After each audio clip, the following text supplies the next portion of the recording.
right, guys, and oh, they're off. That is excruciating. Come on, Steve, late hit. Oh, yeah, very good. And you know what? Again, a Hanukkah miracle. Yet another Natter Days. Natter Days. Imagine that. It does taste like a popsicle was left in a beer. I'm having a Fanta down here. Are you having a Fanta? Bud Light Orange. Yeah. Oh, man. And I'm having a Bernie state. A nanny state. It's a nanny state. You know, you're a little too old for Bud Light Orange. No, I'm not.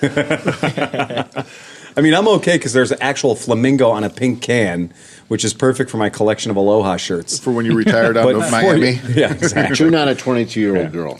Yeah, Bud Light Orange. On the outside. Seriously, yeah, Bud Light Orange. On the inside. You're working pretty hard to mackerel. prove your youth there.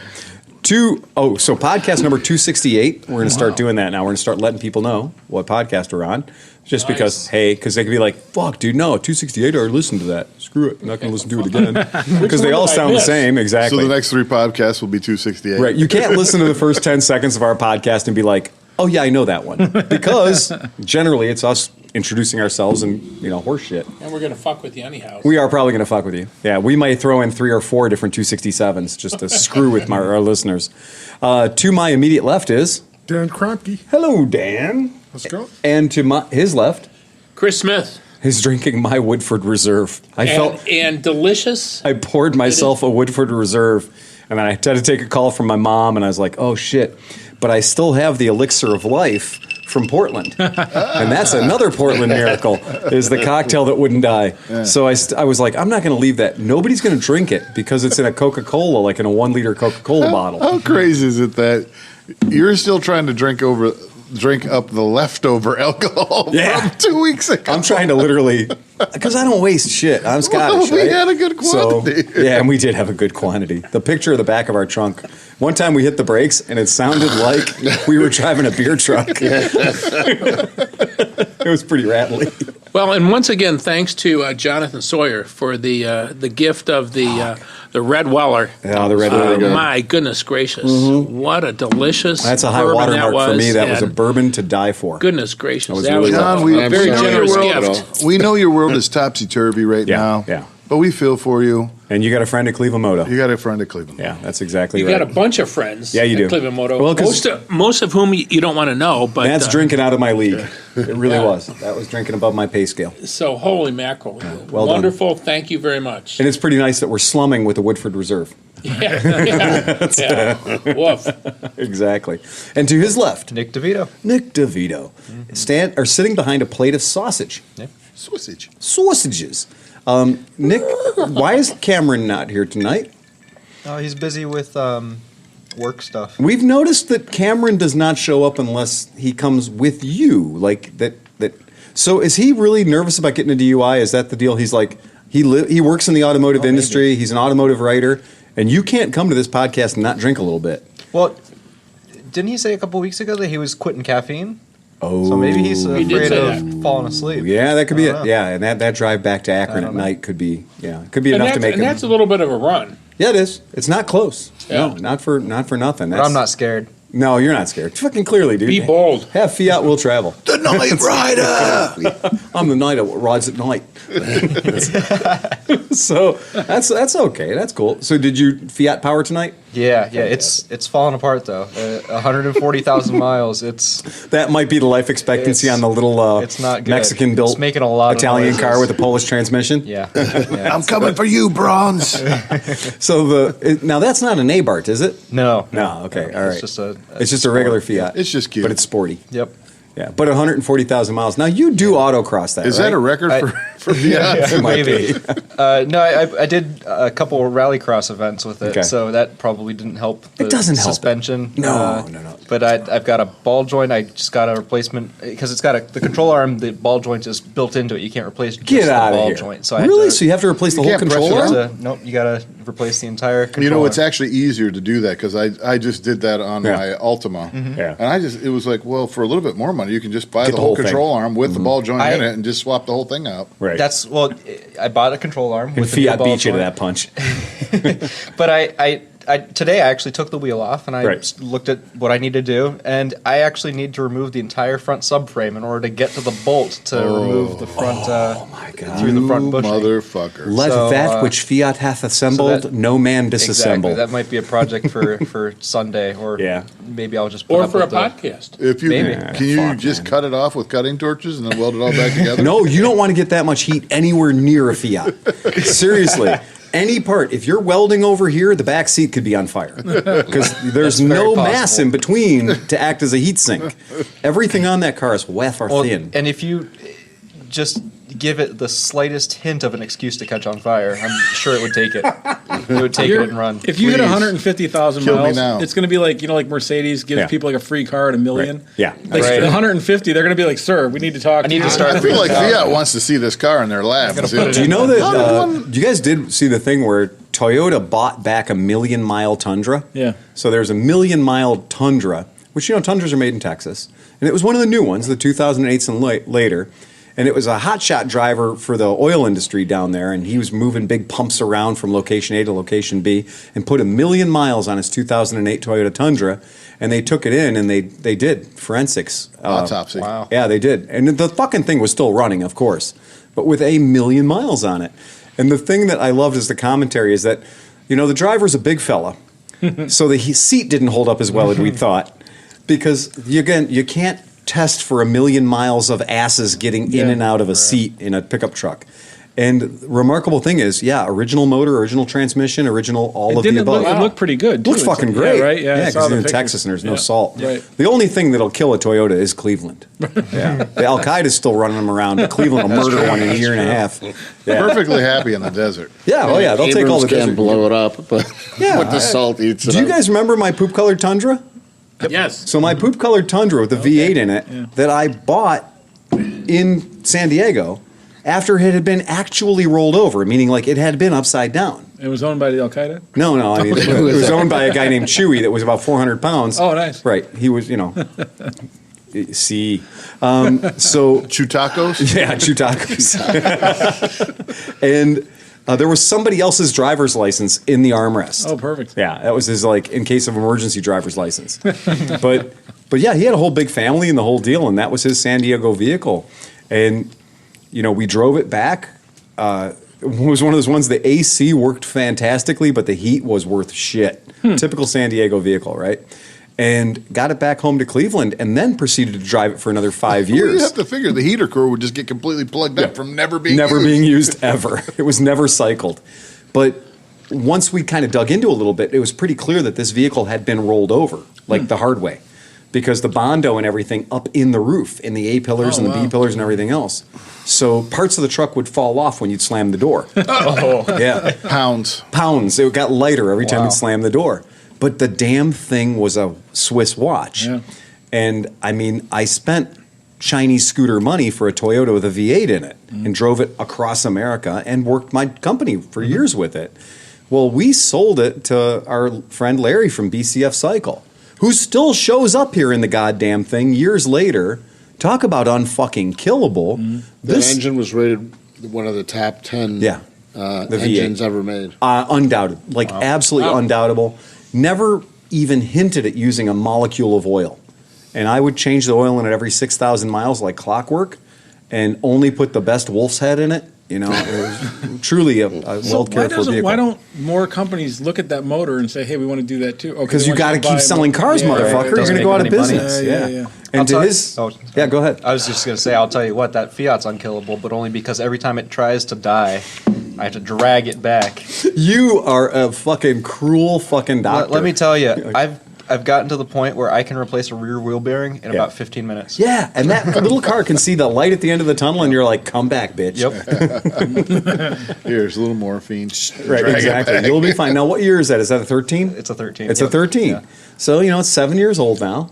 Yeah, that's, boy, that's a tough one. My Volvo had 350,000 miles on it. Yeah. And the only reason I had to stop driving it is because it couldn't pass the E-check. Because the catalytic converter was shot. Yeah. And the car is worth $500. But it still ran, It ran perfectly. which means, we know. Although I did have a Pepsi bottle as the front light the light. Somebody kicked out the light. Yeah. So I took a Pepsi bottle. Your corner marker? Yeah, and I stuck a yellow bulb in there. So your whole corner door was a Pepsi bottle with a bulb hanging in it? Fucking genius. Dude, Volvos. I paid $500. I bought a brand new car because that was the first time I had a kid, and they're like, buy a new car, you have a new kid. I had it for 2 days. Because your life isn't expensive enough, your insurance should go up too. But I had it for 2 days, and I got T-boned.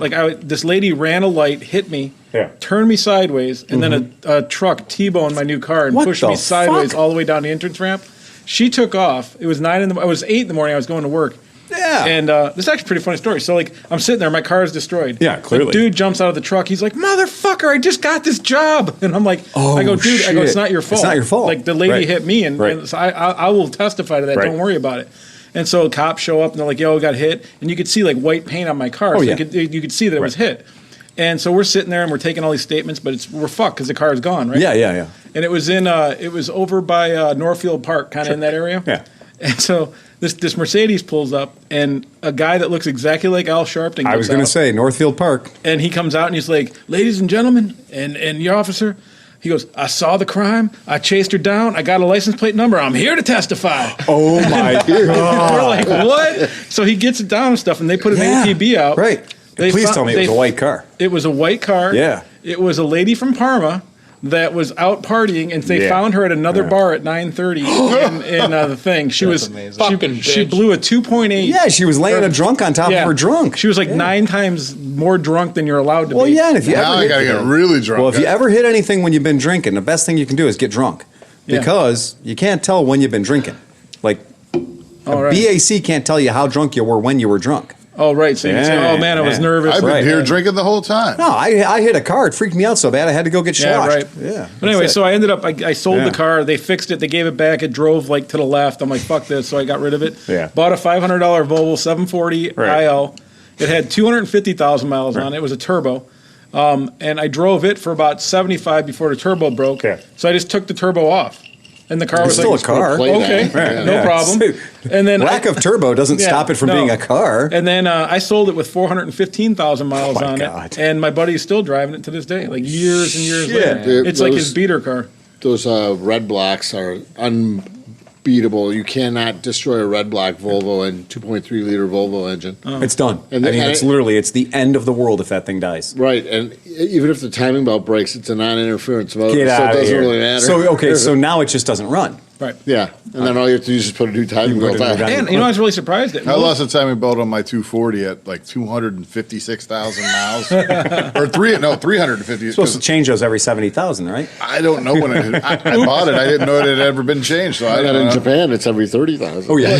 But the one thing, so I don't know about new Volvos, but those old ones, most GM parts fit them. I meant the fuel pumps and all these other things were just like a GM standard part. Well, you're driving a Saab. A lot of the He's Saabs driving a were on- Sabaru. Yeah. The Saabs were, well, the Saabs were, some of the Saabs were on the GM 2900, same as a Saturn chassis and stuff like that. That one's actually an Yeah, his is a Subaru. Okay. I walked outside. First time he drove it in, I thought to God he drove a Subaru here. Well, it is, And just then a I different realized badge, yeah. it was a Sabaru. I love that car. That's one of the favorite cars I've ever owned. The van's my favorite, though. I love that The van. Hi-Ace. That Hi-Ace is The so Hi-Ace is fun to gonna ride. everybody who is here at Mid-Ohio loves that Hi-Ace. Yeah. Everybody's going to be like, that fucking, look, hand to God, there's been no vehicle that couldn't pull out of the mud. That's true. That might be the most hardy vehicle I've ever owned. You pulled Bruce's RV out, didn't you? Pulled an RV out like it wasn't a thing. Like a giant American RV in pulled the my mud. RV out with it. Right, Oh, it's exactly. Spit and Shoot. I forgot about that. Yep. Yep. And This thing is like, we could have a sticker on the side of it like they put on confirmed kills on the side of Right. warplanes. We could have RV stickers on the side of that Hi-Ace for all the fucking RVs it's rescued. that van pulled guys out of chairs that hadn't get up in 4 days at Mid-Ohio to talk to you. By the neck. That's also true. Yeah.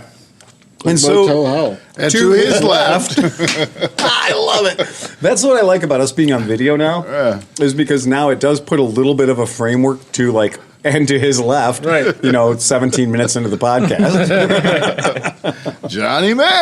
And John, tell us Fresh. about what you brought tonight. We're eating some meat. I brought some meat tube. This is comes from my steak. hometown of Apollo, Pennsylvania. Apollo. Yeah, Apollo, the moon landing city. Right. There's actually a street called Astronaut Way. And, Get the fuck and there's out of always a, May 20th or March 20th? Yeah. moon landing celebration that we have In Apollo, Pennsylvania. So that comes from Nacer's meatpacking plant. They're not going to call it anything fancy like charcuterie or butchered shop or anything else. It's literally, this is where we make the sausage. That Nacers. sausage was produced on machinery that had previously processed deer. Yeah. In fact, if you notice the darkened color of it, I do, yeah. and the season in which it's been purchased, Yeah. there may be some deer in No, there. there's going to be a little bit of deer in there. I'm pretty certain Yeah. of it because that Yeah. tastes exactly like the deer There's going to be meat a that bit of venison in there. Because yeah. you can take your deer Yeah. and drop it off there, and they will process it into yeah. things like this. Well, of course. I mean, that's always been the thing. When I was a kid growing up hunting, the question was never if you'd get a deer. The question was what you'd do once you got your deer. Yeah, take it to Nacer's. Make it an ace. Delicious. Yeah. So you got some trail bologna there Yep. on the left, and then that is a smoked A very mild jalapeno. jalapeno Yeah. cheddar sausage on the Very right. delicious. Both Delicious. those are Very smoky, top very shelf. tasty. Fantastic. Thank you for man. bringing that. Yeah. Excellent. Very, very cool. I'm drinking a Bud Light Orange. And because inside you're just a teenage girl. My 13-year-old daughter and her friends were caught. Two. They were caught with liquor. Two teenage girls. Two teenage girls. And I'm adorable. My spirit animal is two teenage girls. Yeah. That's exactly 49 divided by 2 Right. equals. That's it's well. still two. It's still two adult girls. Motherfucker, ain't that a bitch? Yeah. Divided by 3. Shit. Oh my God. I remember the first time that I was reading a Playboy magazine, because for our podcast listeners, Playboy magazines used to have naked girls in them. Okay. And I was reading a Playboy magazine and I opened up the centerfold and they always had a little bio on the centerfold in there. And the first time that I saw a girl who was born after my graduation date of high school, I felt really fucking old. Right. But now realizing in retrospect, nope. Nope. Nope. Nope. Nope. Nope. Nope. Nope. No worries. No worries at all. We're absolutely fine with that. Turns out, She's still cute. adorable. Absolutely. It gets weird though, like when you're looking at some porn or something, and you look at Yeah. the thing, and then the girl is like on your divorce date. That was her birth date, and you're like, holy shit! Oh, I yeah, was yeah. married for 10 years. Yeah, I feel a little yeah. weird. I used to tell a joke all the time. It's like, oh, my vasectomy would be in college right now. Except for the fact that now my vasectomy Yeah. would be a Republican. Like my vasectomy would be a conservative at this point. That's how old he is. So, yeah, it's that. That's where it is at this moment. And to his left, Cameron Vanderhorst. and that's excellent for the YouTubers. Yeah. Cam, you look like shit. Wow, know. my God. Siri, I've play aged. 7 hours of Grumpy Sewer Harley, Guy. Harley. Harley, and Harley. Cam, if you're not here, you're fair game. That's all. Fuck yeah, dude. If you don't show up, it's like falling asleep with your boots on. You are fair game, man. You're going to Yeah. wake up with dicks on I your face. assure you. Yeah, I assure you. It If happened you to me fall asleep. before. Yeah, it It's happened to all of us, I'm sure. It really has. Oh, that one time at Mid Ohio. My college story is my buddy wrote piss on my forehead, but the S's looked like Swazis? Swazis. Oh, like So SSS's? I woke up in the morning, went to the bathroom, realized what had happened to me. I went over to the dorms. Oh, no. I'm getting fucking Yeah. revenge. I'm Right. yanking fucking. I'm gonna destroy breaking these down people. Frank's door, Yeah. and I'm gonna fucking. I'm ready to go. Well, I went over. I beat on his fucking door loud enough to wake up everybody. Yeah, oh, yeah. But he didn't answer, so I'm like, fuck it. I'm just going to wait outside. I'm his gonna wait fucking room. outside. That fucker wakes up to go to breakfast. I have nothing I'm better to fucking do. Tackling him. I'm Right. going to fucking write all over his fucking face. Oh, yeah. He's done. So meanwhile, security showed up. Always forget about those guys. And there's me sitting there in the little ante room. Yeah.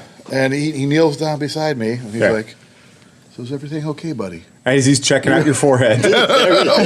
I'm like, what? and I'm like, you're. oh, all this? You think I'm crazy? And I fucking took off. I just took off. He went right through the window. In his underwear. Go on. He forgot to say he was in his underwear. You know, your buddy's the one who called security By on you, by the the way. time I got back to my apartment, Yeah. my one friend shows up, and we were in like a basement apartment, so our window would be open, and people would just sort of like check in down there in Right. the bomb shelter. And he comes up, he's like, dude, security's looking for some guy with Swastikas on his forehead. And guess what? Yep. I'm not. It is not. As an adult, I have to admit, I have tuned up. I have antiqued. I have altered my share of friends. I have done it. And I not even as a child, I did it recently, like within the past 24 months. Our friend Tim Harnett fell asleep on his birthday. Well, he had help. With like 3 bars helped him fall asleep. Yeah. Well, but he fell asleep. He's a professional. He's a professional drinker. Yeah, right. And he fell asleep in the bar at Porco. But he got to sing with one of his favorite bands who played a live show, and he was pretty at a high watermark for his 50th birthday. And again, it's nice to know that at 50 years old, my friends can still tear it up. Mm-hmm. And he did, and he passed out in the booth, and all of a sudden, I didn't know that my friends owned that many Sharpie markers. It got creative. They just appeared out of nowhere. Yeah, no shit, and multiple colors too. And I also didn't know so many of my friends were artistically inclined when it comes to dick drawing.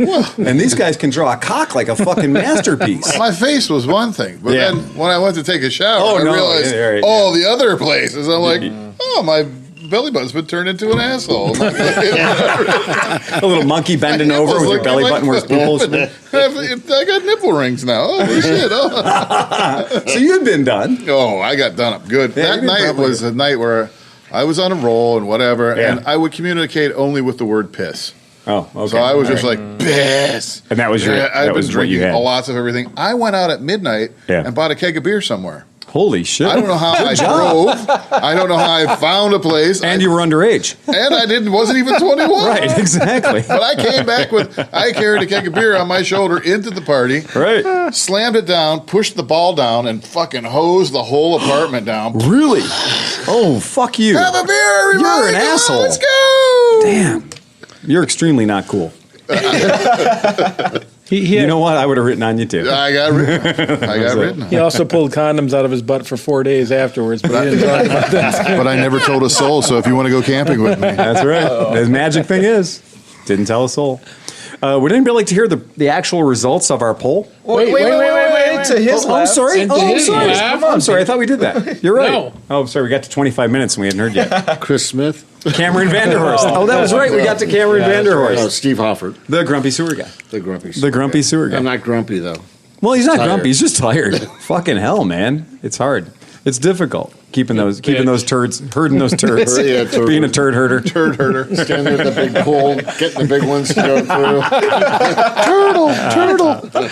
He's a licensed professional poo knifer. What's that? It's my turd knife. And to his left, Steve Sleepy. how's your hip doing, man? It's fucking great. Is it great? I am ready to ride and do I have things noticed that you're not limping around. No, I convinced myself, if for the longest time I'd limp for just because that's what I've been doing for the last how many years. Yeah. So I literally had to walk around going walk, just like to get my just to stop limping. Yep. Right? So Because you trained yourself to limp. Yeah. So I didn't. Okay. So go.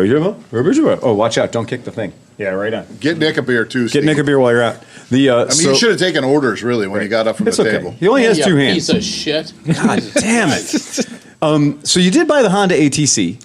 Yes. We talked about that in the Yes, podcast. yes. But then you also bought some kind of fucking quad. Yeah. What brand of quad did you buy? It was a Suzuki. It's a Suzuki Ozark 250. Okay, all right. Like Is that mint, from Oklahoma? Are the Ozarks in Oklahoma? something like that. They're in one of the Carolinas. Carolina. It's the funnest little motherfucker, dude. Funnest. They're West Carolina. It's an auto clutch, but it's 5 speeds. Yeah, so you can still shift, but you just don't and have to pull the reverse lever. and the whole thing. You And can hold a beer in your left hand. Yeah. So you got that. Did you buy the fucking Scrambler, the Argo that you put a picture of today? No. There's a green plastic 6-wheeled ATV on your shit today. Eight-wheeled. It was an 8-wheel. It's the Eight-wheel. deluxe Yeah. Scrambler, yeah. I was looking at it, and not that I have all this money all of a sudden. I keep weaseling stuff. And it just I was going to happens. say, yeah, it's whatever. I did notice that you're not paying a lot of money for any of this shit. No, money is not This part is a of whole lot of being in the right place at the right time. 100%. And it's very late in winter in Cleveland, and fuckers are getting desperate. Well, and that's the thing. So, you got about a month left of deals. Yeah, and then yeah. it goes to springtime. It goes to springtime, and then you're yeah, fucked. yeah. And right now, this has been that thing where a lot of people can't get to their meth dealer, so they got to pay a little more to have the meth dealer come to them. Could you so get their your tax resources are return pretty right low. now? If you had filed, if you wanted to file it right now? Yes. So this is early tax return season. It could be. Like people trying to Could very well be. Yep. And people have a lot of money from the gas bills they haven't been paying because it's been so unseasonably warm around here. Yeah. And nobody's paid to have their driveway plowed in a long time. Meanwhile, my Driveway fucking plowed. my I'm not drunk. I'm speaking in cursive, and that shit's classy. yeah, That's my interesting budgeted dialect. payment is probably going to go up again this year anyway. Yeah, that's true. Yeah, I don't. When it comes down to having that, so now you've got a 4-wheeler and ein 3-wheeler. So you have 7 wheels and 2 pistons. Right. My daughter, my 6-year-old daughter said, "Dad, you have 2-wheel motorcycles. Right. And you got a 3-wheel motorcycle and a 4." She goes, "Is there a 5?" Is there a 5? Like, we'll figure this out. I refer you If back there to is, I'm going to buy one. the Berenstain Bears on wheels. Bears on wheels, yeah. Because you are literally living. But you have to understand, this is my thought process, I right? bought one of these. The whole time I'm looking at this, when these deals come up, I'm like, will this be viable for Mid-Ohio? That's the whole only- game. I'm not joking. Our whole world is all about Mid-Ohio. Like, Right. we're not fucking around. Liza No. called me the other day, and Uncle Liza, she, every once in a while we get a call, and she says, so she says, "Fuck you, Phil." well, you know what? And I deserve it. I'll take it. Yep. But Uncle Liza called, and she goes, hey, if a bunch of us wanted to buy a bunch of Coleman off-road gasoline-powered disasters, Yeah. could we have them shipped to ClevelandMoto? Hell yeah. Yep. And would ClevelandMoto build them? Yeah. And would ClevelandMoto then transport said vehicles to Mid-Ohio? So we could fuck them for 3 days and then sell them on Sunday. Fuck yeah. And I said, this sounds like a great idea. I don't know why you even would second guess that. I'm surprised we're not building those bikes right now. Right. And she, go ahead. Rural King sells something like that. Yeah. Super cheap. Yeah. Okay. Well, this is good because I think they were almost pulling the trigger at, I think, I'll get your 700 price tomorrow. Freedom units per. I think Some it's of them cheaper fucking than that. SSRs. Were those, Well, those Colemans? The Yeah. Coleman So bikes? those were the Coleman unit, the gasoline powered Coleman unit, which apparently These have sounds like suspension, steampunk. too. Yeah, right. Those are rigid hardtail, right? Yeah. So the Coleman ones are rigid. They're rigid as Yeah, fuck. these have Yeah. have a suspension. Chubby tires, but no suspension. That's interesting. So they may want to do some looking. One of them, she was talking about the Grom, the Boom, the Yeah. Kaboom Vader. Yep, the Boom and Vaders. which again, I avoid any vehicle that is called the sound it makes when it explodes. So a Boom Vader for me would be automatically off the reservation. But if you pay for it, I'll gladly fuck it with screwdrivers.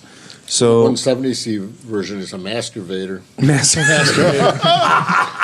But they do realize that the axles that they ship with won't last for the 3 days. Velveeta, right? Yeah, right. So that's the thing. And again, we did say the same thing. It's like we're an SSR dealer, so those SSR 110s are, under 919 retail. Right. So that could be a thing too. If they buy them, I certainly won't charge them retail. And if they were to buy those, they could be buying them at cost and then selling them at slightly above cost at Mid-Ohio after, again, fucking it for 3 days. Right. So that's a good deal. The SSRs haven't really had a good test ride yet. No, because they arrived in the snow. Yeah. And it has not yet been, tropical. I did get to ride the Cleveland Transalp. tropical. I did get to ride the Transalp the other day. Are you kidding me? So I got the free Transalp. Yeah. So then, you guys remember my wife went out of town for a few days to go Yeah. get her shit together and become one with the universe. Be away from you. Thank you. That was exactly it. And so while she was on her, her government imposed respite from her husband, she was out being a better person. I was sitting here emptying all those bottles on top of the fridge, right? And so what do you know? I'm surrounded by motorcycles and tools. So, I drained everything out of it, did everything we tell our asshole, podcast listeners to do, and guess what happened? Started, huh? It fucking started. Holy shit. How much wolf fucking juice? kidding me? One good shot. Oh, that's it? Yeah, one good shot. But One shot to start, you fucker? one shot to start, you bastard. Yeah. And but I did all the stuff. I did the kerosene wash. I did I WD'd every goddamn thing. There are some certain tabs in plastics that aren't where they're supposed to be. Were there more parts that we didn't see? Because in the back of your There truck. were 2 boxes. Yeah, Oh, I had 2 boxes okay. of parts. Yeah, I had Because 2 there boxes was a of parts. lot of not missing. No, it's legit. I did. Now that everything's back in one Honda-shaped pile, Yeah. there's very little missing. I didn't have to order much. The fork seals are gafuckered. The boots are shit, obviously, as they would be. The coolant that came out of it was its own whole new color. It was like if you took black, brown, and purple and pushed it all together and then added grit. How did it smell? Bad. Yeah. Bad. Every fluid that came out of it, I'm certain that every fluid that came out of that bike was the original fluid. Oh, nice. At right around 20,000 miles. Okay, Is so there any 20. fish oil in it? Yeah. shot. Well, there is now because I gave that thing a baptismal of WD-40. I only buy WD-40. I noticed you had a 1 gallon can of WD-40 laying One? Dude, there's 3 in this building. Nice. I don't buy WD-40 in any quantity under 1 gallon. And if you're careful, at Wally World, they will occasionally have it for $10 a gallon. Wow. Which But is, it's not the same formula as it used to be. well, again, Do tell. when you're using it Used to like have I do, oil in it. yeah. Actual farce oil? Yeah, I don't know what's in WD-40 now, but you're right. There's definitely there's been a change because you get an old can of WD-40 you find somewhere, it has a more prominent pescatory smell. It definitely has that odor of. Pescatory. You can just picture the I ocean. like that word. Right? Not as much as Do you know oil. that Right. the smell of WD-40 and the smell of PB Blaster and all that are just smell additives. They have no purpose in the stuff. Just Oh, to stop. really. No, I'm serious. I don't believe that for a minute. I worked for Blaster. I did used work to for do. Blaster. I used to do all their stuff. Yeah, you worked for Blaster, PB yeah. Blaster smells that way, so it distinguishes itself from all the other oils. I think you're like right. that. I want about your- WD cologne. Yeah. Can I What Again, about your hobby's number 9. NDA? Huh? What about your NDA? I don't work for them I anymore. don't work for it anymore. You're not paying the check anymore. Already I'm going to is. tell all your corporate secrets. Very many things will melt a styrofoam cup. Yeah, that's true. Yeah. It's just what your shit's traveling in that melts the styrofoam cup. It's Right. not your shit. But anyway, if you're a PB Blaster nerd, you'll know about that. So everybody within the podcast listening area Yeah. next week is invited, free of charge, to the ladies of the Saucy San. We're having a spam event where we're making our own spam. Yes. Come for free from 1 to 4 on Fleet Avenue, That's over and by you will Newburgh go Heights. home Yeah. with spam, Spam. handmade, Spam. small batch made spam. Artisanal spam. Bring your Depends. Fuck yeah, dude. I don't. How cool is that? I don't hate any part of that. I think that's fucking fantastic. I like, It's- announcing spam. I that- like spam. You know what? It's fucking spamtastic. I'll do it. I'll say it. Yeah. I'm surprised we're not eating spam right now. So next Saturday from 1 until 4. Yeah.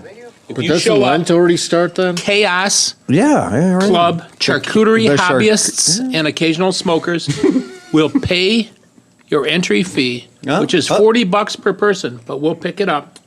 Come out, make some spam, and it's hands-on spam making. So you just don't walk out with it. You're actually going to get in there and You're work. actually going to get in there and fucking beat your meat. Yeah. You're really going to get into your work. Yeah, right. Yeah. You're going to have literally 2 hands full of spam. Chase the pigs down, Now, this is pork shoulder. Stab the shit out of them. cut their snouts off, and throw it in that grinder. Just the lips and just the assholes. Assholes, yeah. That's all it is. No, but it's pork shoulder, right? Pork shoulder and ham. That right. That's Spam what it is. Pork shoulder and ham. Pork shoulder and ham. But yeah. there's spices and whatnot. So Yeah. we're going to learn how to make it from these ladies That's who kick-ass. have been running this pork joint for like 5 years or something like that. So I work they're- over there, and I've been wanting to go over there. I mean, I'm telling you what, never they managed do to a it. fucking great job over there. The Penny and Melissa, great, Speaking great of- butchers. Disgusting meats. That one hot dog shop over there on Lorraine is going to clean their tanks for the first time in 93 years. Oh, the I don't Happy use Dog. use their No, flavor. Happy Dog No, closed down. not the Happy Dog. What's the tiny little spot? It's like it's about 2 feet wide and about 8 Isn't feet that deep. Steve's hot dogs? Or Steve's whatever? closed a long time ago. This is the last one. What does clean your tanks mean? I was joking because they're closing after 93 years. Oh. It's the You're Happy no longer Dog be able to at get a 40th, swamp. You never. 42nd and Lorraine. No, negative. It's not These- Happy Dog. No. These are the ladies. Bad So, information. so come on over. You know what I'm 'cause talking I got, about. Last place I got for slaw 10 dogs. spots Yeah. reserved. Wait, they're getting rid of the 5 people are last showing place up, for slaw and I'm dogs? paying for the Well, whole thing. Yeah, these So, ladies show right up. here. So those ladies right there, I've had their meat in my mouth many times. Yeah. So I've definitely. These gals know their shit. I can I'm tell gonna you straight away that the lady butchers, these 2 ladies right here, are fucking handy with a fucking cleaver. Yeah. And if you ever want to learn, don't piss off a man that keeps pigs. Yeah. I've seen him go through bone like butter, Old-fashioned hot dogs. and that's what this is all about right here. So yeah, you can definitely get your So all you get your guys, mitts on some meat. if any of you guys want to show up, and, I love and it. if listeners Old-fashioned want to hot roll Dead up, on. Yeah. the next Saturday, Mm-hmm. Just guys, please keep your sausage in your pants, please. Well, of course. Today's Well, the- dude, I the wouldn't 21st, bust so any meat out around them. If you roll up, please share. Oh man, yeah. It's a again. It's a careful. free deal. Careful. Cleveland Moto podcast listener poll #1. Our very first ever listener poll is over. It's done. I know that we released some early Again, it's like Polls. the election. We released some. I'm good. We released some early results of the poll last week, and at the time, drunken shenanigans and mechanic tech tips were running neck and fucking neck last week. What's this poll for? Oh, you haven't seen the poll yet? No, I don't think so. so. Let me get you the poll. We'll get Phil you. had the absentee votes in his saddlebag. Yeah, I did. We do. Right. We do want to make sure that everybody's It's a represented. different though. type of poll, not like the poll in Portland. Right, exactly. Slightly different poll than the poll in Portland. Although, again, you do got to love anything about any poll in Portland. So again, this is our poll that we ran on our Patreon. For all of our Patreon listeners, they pay for the shit.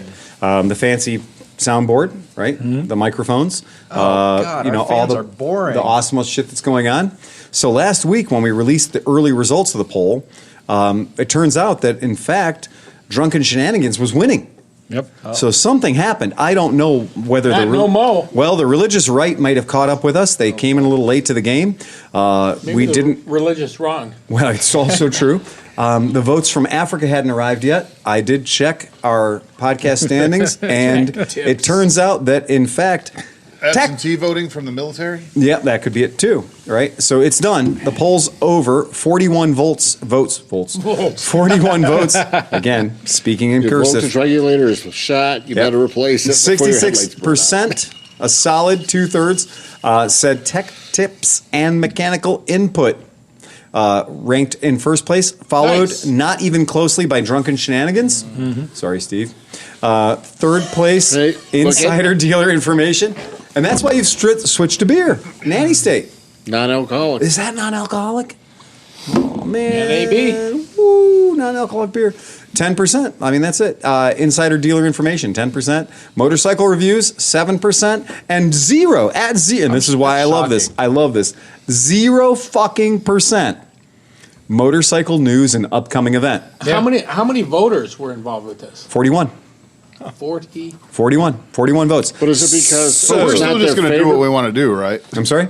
So, today in motorcycle news, yeah, and that is exactly right. That's I just thought of a great Surprising, thing. isn't it? So here's this would be my primer. Maybe not right now, but sure, fire away. So you want a motorcycle tech tip? Mm-hmm. Here's the topic. I just blew up my motorcycle. What do? Cry. Yeah. You have an infinite number Get of drunk. possibilities. Right, yes, you do.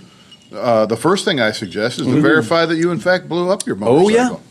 yeah. You don't know that you blew it up. Did it seize? Did it? Right. There's a whole epidemiology of blowing up your motorcycle. You bet your ass there is. Did it just stop running? Right. Are you sure? Right. Did you Well, if just the throw it? rod's Did you, sticking out the side, then you kind of knew you blew it up. okay. So then- now that you've got a hole in the bottom of your CBR 300, as they all do, yeah. do right. you assume you've blown it up and start ordering parts? Right. No, No, you you don't. don't. No. You tear the motor out. You Well, tear it apart. yeah. You know what I mean?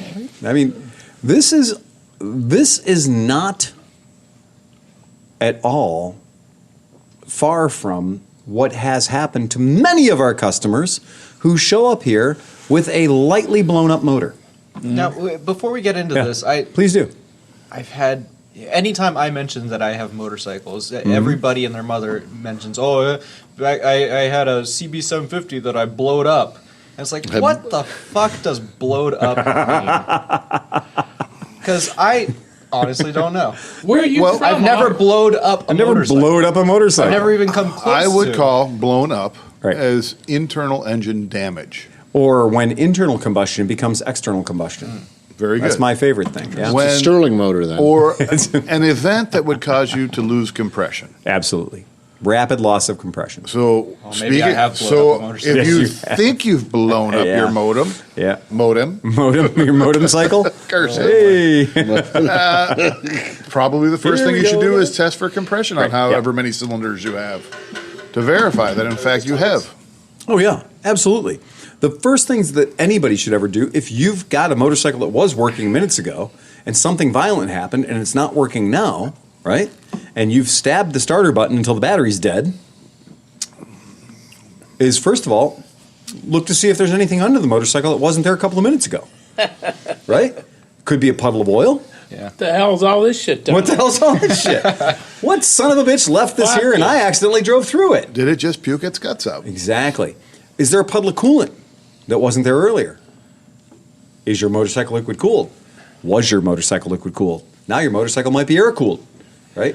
Honey, what did you do to my fucking motorcycle That's out another here? good question. Is what the fuck? Who shit my pants? Honey, Right. And that's a, I mean, fucking that's a around thing, my man. bike out here? I mean, that's a real, I mean, as a person who has in my career, honey. honey, I have been the guy who, I used to be emphatic about riding my Vespa. And this is when I had 3 other perfectly good motorcycles in my garage. And I would ride my Vespa from Cleveland Heights, Warrensville Heights, to West 134th Street, which is all freeway. Or I'd ride from North Royalton, when I lived there, all the way up 130th, all the way up Interstate 71 on a fucking Vespa with a 2-stroke 200cc air-cooled motor. Idiot. Oh, I did, yeah, right? And then, because it wouldn't go fast enough for me, I made it better. I took the factory thing that was reliable and would do 62 miles an hour till the end of fucking time, as long as you kept oil in the oil reservoir, and I made it better. I put a larger cylinder in it. I put a bigger piston in it. Vutera is better. Yeah, well, guess what? Yeah. I made it better until it fucking died. I made it so much fun that it couldn't handle the fun anymore, and it died. It expired. And it expired on the freeway. But the interesting thing is, as a young You were pup, winning at that point. I was going faster than I'd ever gone before. So the first thing is, Cane a horse so long That's until it right. drops dead. So So that anytime you're riding a motorcycle and it suddenly becomes faster, pull the clutch in. Yeah, bad things are so happening. that brings us to the 2 types of blown up that you can Boy, experience. ain't there two? You can experience a top end blown up, Well, yes. or a bottom end blown Yes, up, exactly. or a combination of the 2, bottom and top end blown Yeah, up. yeah. and when the bottom end touches the top end, it's not good. If For you're the bottom end and the top end trade places, you've had a bad morning. yes. So, and you mentioned your scooter. So we Yep, had the absolutely. customer 2-stroke. who rolled through the shop, Yep. who had 75,000 miles 1,000 on miles. his Vespalini scooter, On a two-stroke Italian Vespa, scooter. Italian scooter.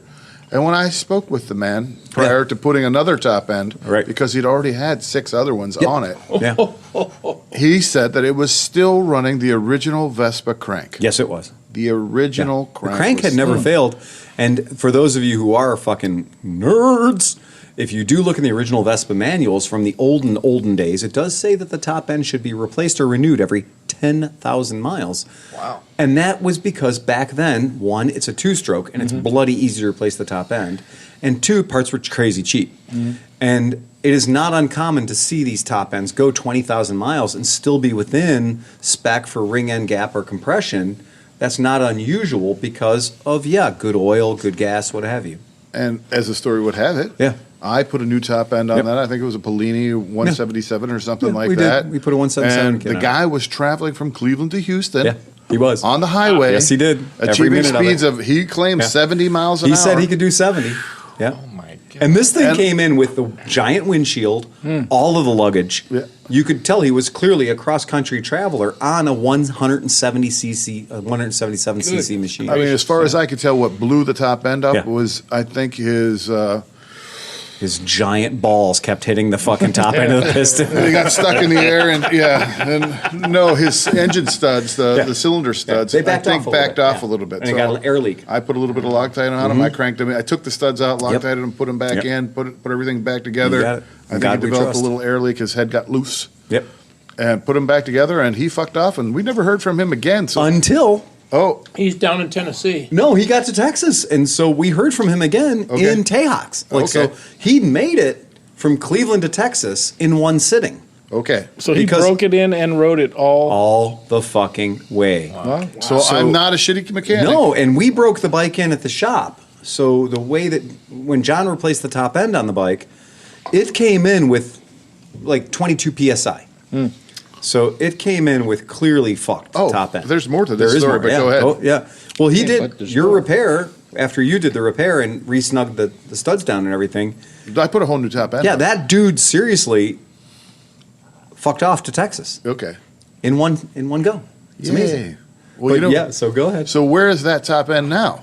In your bike. In my bike. Exactly. So his old Polini His old 170 Polini kit is in your bike. that came off of his bike Scottish mechanic. Live to die another day. Live to die another day. McElfresh. Yeah, that's it. Takes his kit, takes some 400 grit, Yeah. smooths out all Smooths the off all the scoring heat in the seizing. cylinder and everything. All where the piston had smeared over the rings. Cleaned up the piston, cleaned everything up. Oh, it's true. And popped it on my bike, which is still running today. Oh, totally running today. And hauls you around, which is you're like 3 Italians, and your daughter or wife or whoever's on the back. Yeah. Yeah, for reals. So is there a ratio? So like you're talking about hopping up bikes, and all these guys love to hop up their motorcycles, right? Yeah. So is there like a percentage, like when you, so say you have a stock bike, but you keep it mechanically sound, and then you have your hopped up bike. So performance to reliability, like what is that scale? You can answer that question with your Stella. Okay, yeah, right. Yeah, you have been there. You've walked that fucking unholy ground. Yeah, right. Right? Because you'll know that the higher you reach, the further you fall. Yeah, right. And it's better to do these little tiny things. And, around here, we say that there's the factory build, which of course is perfect because they've had 70 years to figure it out or whatever it is. And then there's the de-restricted, completely de-restricted, has all of the taming mechanisms removed, right? Which on old bikes, those were the same things, right? Because they didn't have any taming mechanisms. They were just the way they were.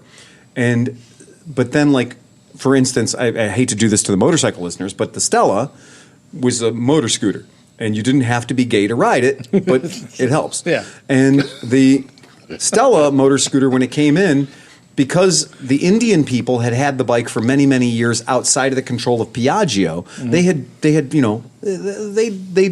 yielded it to their will. So it had a reed valve, and it got crazy good MPG. I mean, it really did. It was well over 100 miles per gallon, where the Vespa version of that would get about 65 or 70. And the Stella had this reed block, and it had this like really good 5-port top end. But all that sexiness was not for going fast. It was for getting better fuel economy. It was for, miles per gallon. And India doesn't give a shit. Not traveling on highways. You can't go over 45 miles an hour in India. You'll hit a cow and die, right?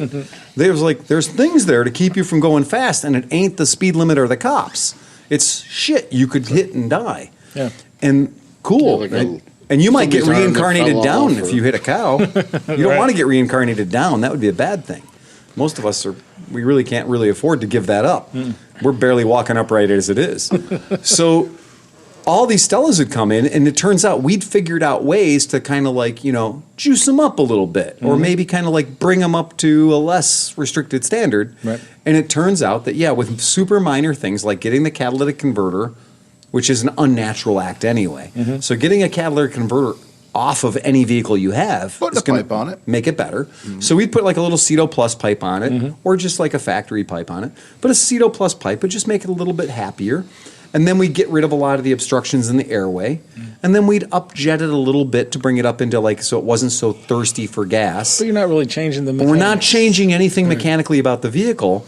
And then people be like, I'm going to put really fancy oil in it. I'm going to put like high octane gas in it. No, fuck, dude, man. Metallurgy in India can't handle that shit. You got to keep it a little sloppy. Just keep it sloppy. Buy Just keep it yourself a weird. gallon of outboard oil. Yeah, from get some the good, like we local said, pump. let Wolf's Head prevail. If you're spending more than $1 a quart, you're probably spending too much. And octane, 87 octane in America is like fucking jet fuel in India. So just put the shitty gas in it. You put the shitty gas in it in the Wolf's Head, life's good. All the oily parts stay oily, all the gassy parts stay gassy. You start putting some super octane, like 93 octane shit in there, and some synthetic race oil, all of a sudden all the lubey parts don't get lubey anymore. And like all the oil slings out to the places it doesn't give a shit about, and your crank explodes. Well, there's a lot of theories, too, about how two-strokes work and the lubrication of them. And this is an oil subject, so it can go anywhere. Yeah. But, some people are like, well, it's because, if you have a premix, it's the spray of oil. And then other people say, well, no, you actually get a little puddle of oil in the bottom of the crankcase, and that slings around. And, and so it can sling off the, so depending on what kind of oil, if you're using too thin of a synthetic oil, it never really builds up on any surface, or it never gets a little puddle in the bottom of the crankcase. But all the premixes in the world all meet each other prior to getting into the combustion chamber. And all the injected bikes, same game, right?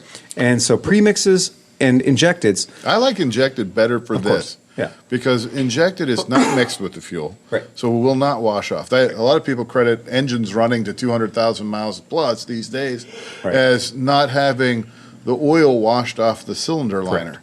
Yeah. So when you're injecting it, you're injecting droplets of oil, which tend to stay droplets of oil when they go into the motor and land on surfaces and lubricate the surfaces better. Injected motors do tend to hang around as opposed to thinning out that lubricating oil with fuel and having it just travel straight through. The worst thing that you can have with those is oil that precious doesn't get used as oil. molecules of oil is that they go right through the motor and don't lubricate and they don't lubricate shit. Yeah. Hence smoke out the pipe. Exactly. Yeah, we are the end users of oil. We do not recycle oil. We decycle oil, and that's it. And there ain't nobody chasing us around going, we're trying to reclaim that. Right. But it's still being burnt. It's being burnt, man. It's being oil's burnt. being burnt. That's right. At some point, after it reaches saturation, it's being burnt. Yep. That's another whole conversation is the smoke coming out of your pipe actually the oil being burnt, or is it just the vapor coming out?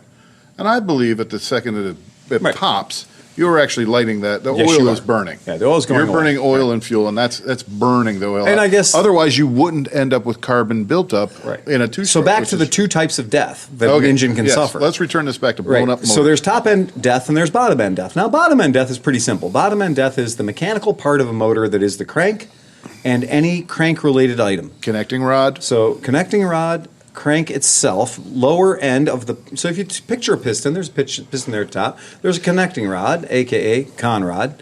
There's a wrist pin at the top, and there's a big ass fucking bearing at the bottom. Big end bearing. And the big end bearing is called the big end bearing. And we're going to talk in a few minutes about what happened to Honda when they didn't do the big end bearing so good recently, and they kind of had some kind of big end bearing not so awesome things happen recently, and. When you have a bottom end failure, that is normally not replaceable or repairable by simply going, well, we'll put a new top end on it. Believe it or not, a top end failure is preferable. Is always preferable. And a top end failure is usually repairable by the end user if they possess certain skills and certain tools. In fact, in some motorcycles, you may not even have to remove the motor from the bike. Quite a few that I dealt with, we can do that in a pit stop. We can do that between races. 2 strokes, super easy. A 4-stroke, a lot of 4-strokes, not much harder. Not really much harder. It depends on what it is. So that's great. So when a bottom end failure happens, well, who in this room has had a bottom end failure? I've had a couple, 3, yeah. Well, scooter or motorcycle? Doesn't matter. Okay, right? So a bottom end failure is really usually what happens when that large moving piece of mass that is the crank, something happens with the crank or anything the crank is hooked to. And what really usually is like a loss of lubrication leads to a piece of metal getting bigger than it should be and suddenly welding itself to another piece of metal that is stationary. And when that happens, everything stops, including your back tire. Now, why that's important is usually when crank failures happen, you're not going 0. I've never had a crank failure happen at 0. They usually happen at like 70. Yeah. And it turns out when your back wheel stops rotating at 70, you turn into a rodeo clown. Everything you've ever learned about falling down enters your brain as the most important thing you know right now. And what's funny is how many times you'll grab the clutch.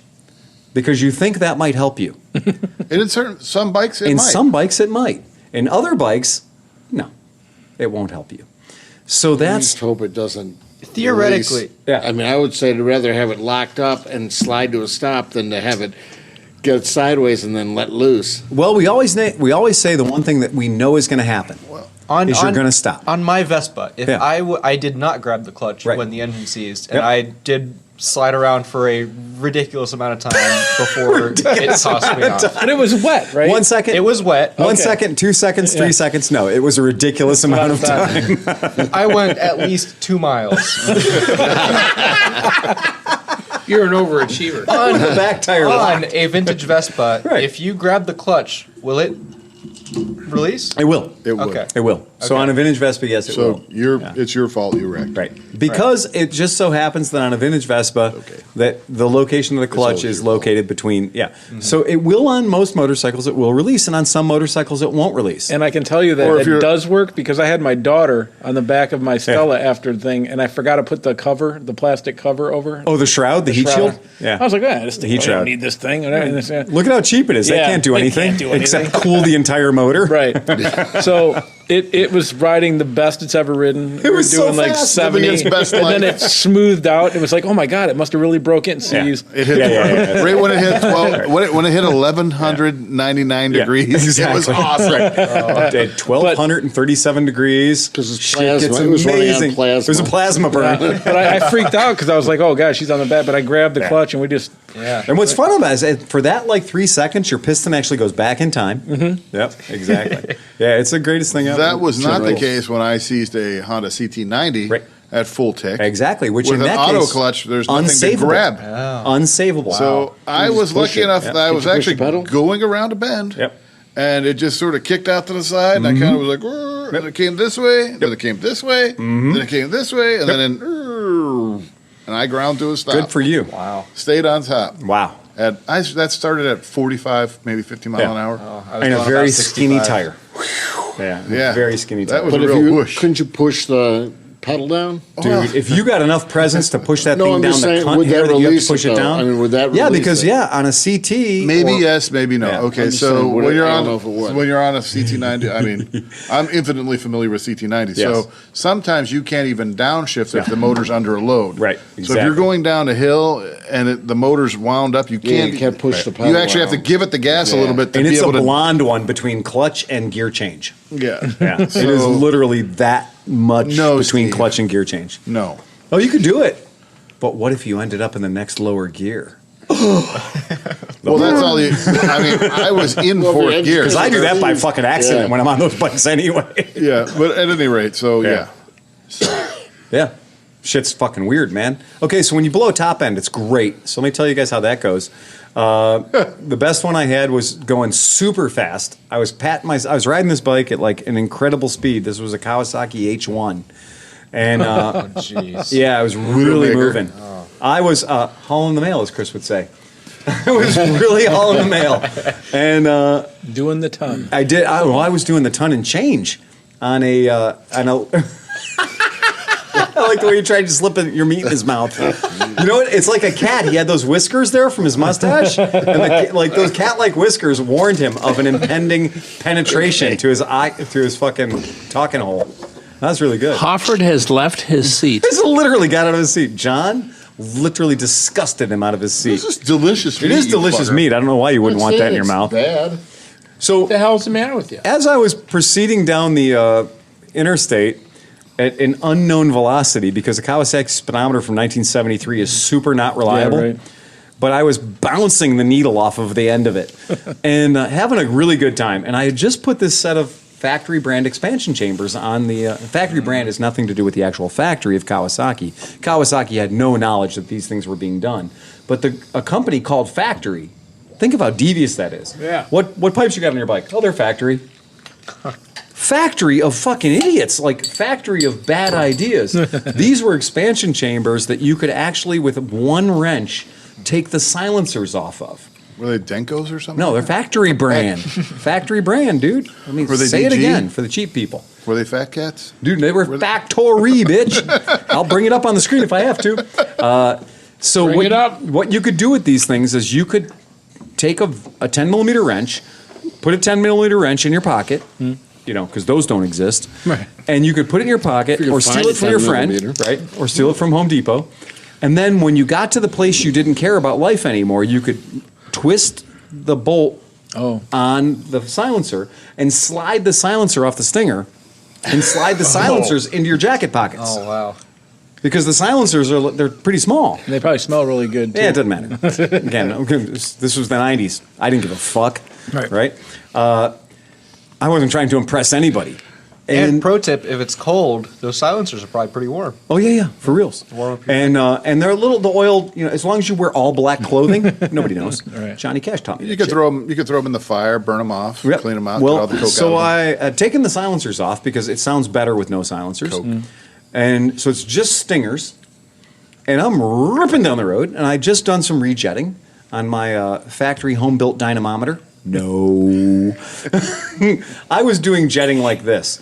You change the jets, you rape it around the neighborhood, you do a third gear plug chop, which means you drive it up to maximum velocity in third gear, and then stab the kill button, and then coast into your driveway. Pull the clutch first. Yeah. And All of the above. that's not hillbilly engineering or No. anything you came up. That was in the service manual. That's in the service manual. Yeah, that was in the A. Wait, Graham so what does Bell that book. do? Well, what that does is it freezes time. Not really, but it freezes time on your spark plugs. Right. And then when you get it in your driveway, you remove your spark plugs post haste, and you look at your spark plugs, and then you compare them to the pictures of spark plugs that are in your black and white manual. That's awesome. That was for the pro gamers. You mean you didn't want to spend money on a pyrometer? Right. No, right, exactly. Then you'd look at your spark plugs and go, not exactly. Right.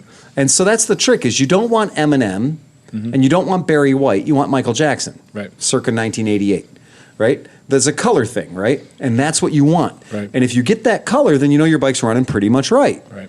But if it's like white and ashy, Yeah, you're then done. you're right. Lean. So here's me. Your I top was of your pistons. I'm more yeah, comfortable exactly. with That's the top of your pistons. I'm more comfortable with an L sharp than an I'll change the plugs. right. Exactly. Plugs are cheap. Yeah, me too. Plugs are I'd cheap. rather be Yeah. air on the Give me a rich side. nice, sweaty, greasy black plug. So what and I'm you a happy speak guy. about is sort of what can cause a blunt motor, So which is the proper stoichiometric mix. exactly. To So steal your I term. was running around and getting maximum performance out of a 500cc triple, and as I'm getting maximum performance out of a 500cc triple, things happen. Like the sound. Oh God, that's nice. The sound is great, and you don't feel wind anymore, and you become light, and like the whole world just kind of is rising up to meet you at 110 miles an hour, give or take, and then it sounds as though you accidentally dropped 75 cents worth of change out of your pockets. That noise is called pre-detonation or pinking. And when you hear what sounds like you just dropped 75 cents worth of change out of your pockets, tick, tick, tick, tick, tick, tick, tick, tick. When you Little hear bits that, of metal coming off that is the everything. sound of little tiny explosions happening when they're not supposed to happen. They're Happens in early. pumps too. Yeah. That's called cavitation. Cavitation in liquid pumps. Well, in a motor, when you hear tink, tink, tink, tink, tink, tink, tink, that's pinking. And that would be like in the old days with Uncle Buck, you'd turn your car off and your car would keep running for half an hour, right? And when a motorcycle does it, that's because all those booms, which are extremely powerful, are happening at something other than TDC when they're supposed to. They're happening earlier, they're happening later, they're happening in bad places. And those little booms are actually grenades going off inside your motor. And it turns out the most happy part of your motor to give itself to the cause is the top of your pistone. Because your pistone is made of aluminum, aluminium, or pot metal or something like that. And all of those explosions, the fuel for those explosions, is the actual metal that is going away from the top of your piston. Jeez.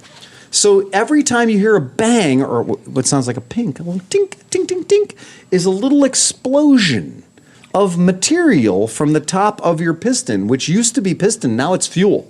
Because your motor's happy Because your motor's happy. whenever the explosion is happening at top dead Right, center. right. And it's rolling Yep. over Right. and You got it. releasing the compression on the Right. bottom end of the stroke. But if I'm a happy piston, But I'm if- going for my But if I'm natural a little point. happy piston Yeah. and I'm going up, Up. and all of a sudden the explosion happens right in my face. Right. Well, it takes a piece of my face off before Off. it goes over top Right. of that center. Because and it goes turns down. out the molecules that used to be my face are now fuel. Right. So if you have a rusty cylinder and it's Yep. flaking off on top of your aluminum piston, Yep. are you making thermite? Yes, you are. Well, but you know that Oh, I too love when you because see fucking things. People riding a bike that's blowing up, and you see all the sparks coming. they off start the to fucking bike. diesel. So what happens is you get these little cherries of coke and carbon material on top of your piston. Those are the first things to go. and they become cherry red. And so they become a source of ignition that's more readily available than the spark plug at top dead center. Yeah. A glow plug. So your motor becomes a diesel, and then it starts running whether you want it to or not. But this particular moment, I had that beautiful over rev. And over rev is what happens on a two-stroke when you're at the top of your rev, and you're at your power band, and everything's going great, and all of a sudden, the motor that you thought was giving you all it had gives you a little more. And you're like, when? You're like, oh, she's going good now. Those expansion chambers are really paying off. So smooth. So smooth. When you get over 12,000 RPM on a motor that's only supposed to do 10, yeah. Runs the best right before she goes. And what had happened is I had what only sounded like an asthmatic cough. It was lifting the front tire in fifth gear. Oh, so good. It wasn't, but realistically, I digress. But I heard this noise that sounded like my grandma after a fourth cigarette.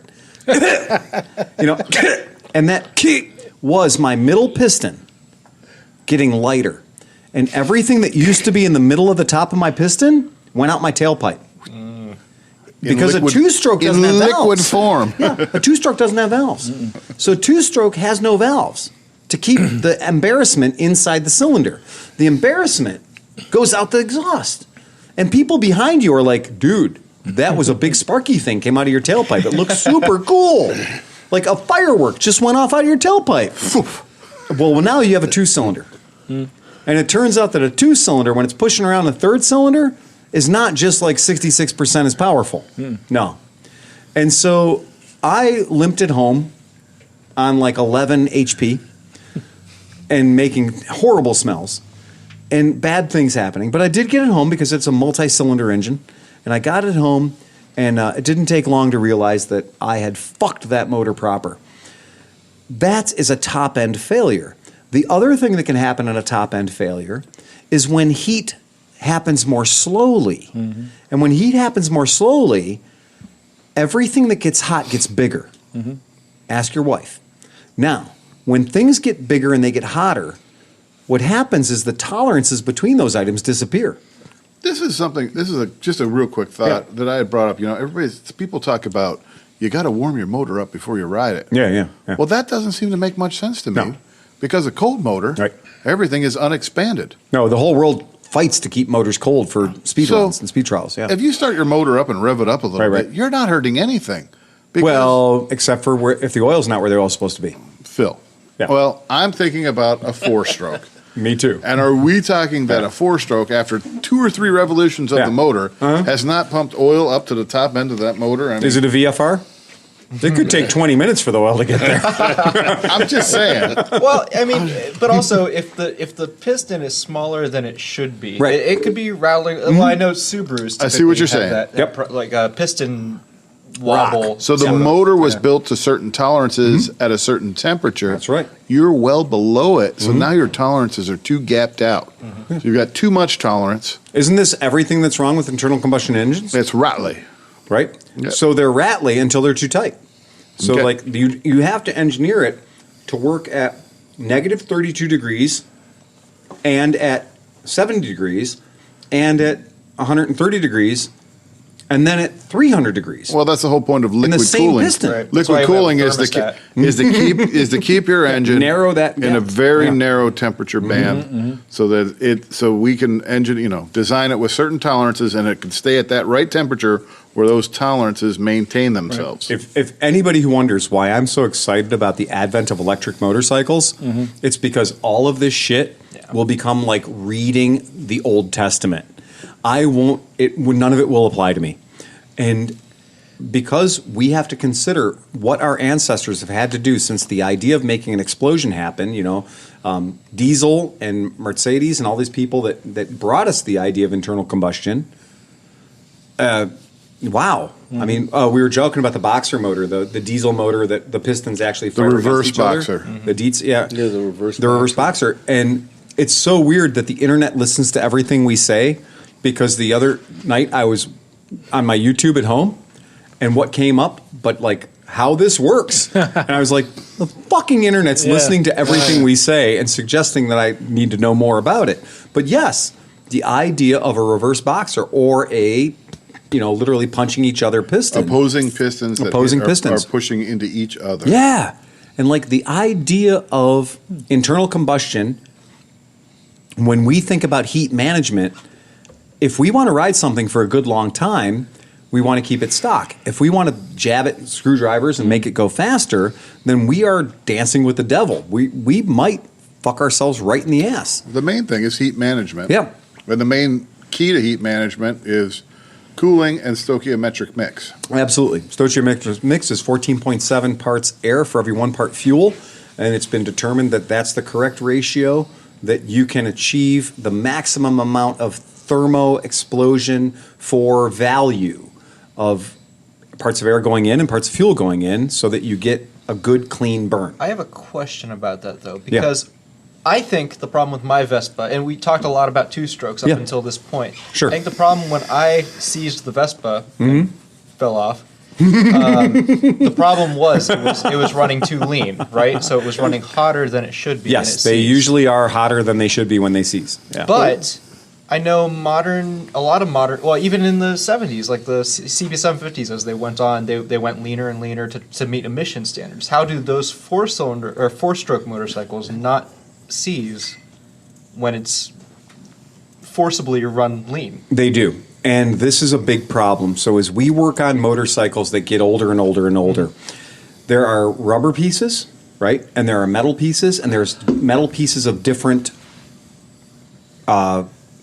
malleability. So we have aluminum, we have metal, we have brass, we have copper. We have all these things all squishing against each other. They're what we call non-homogeneous metals. And they don't know each other, and they don't grow and gap and age at the same time.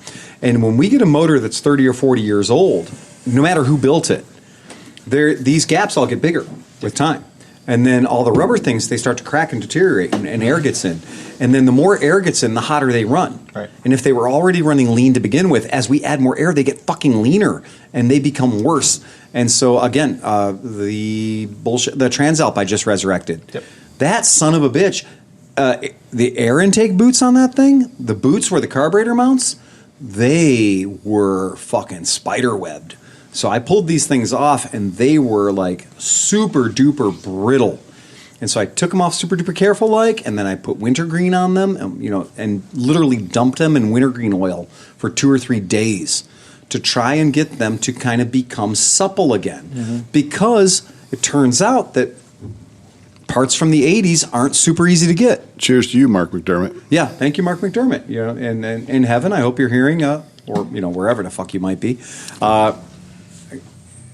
Godzilla have mercy on your soul.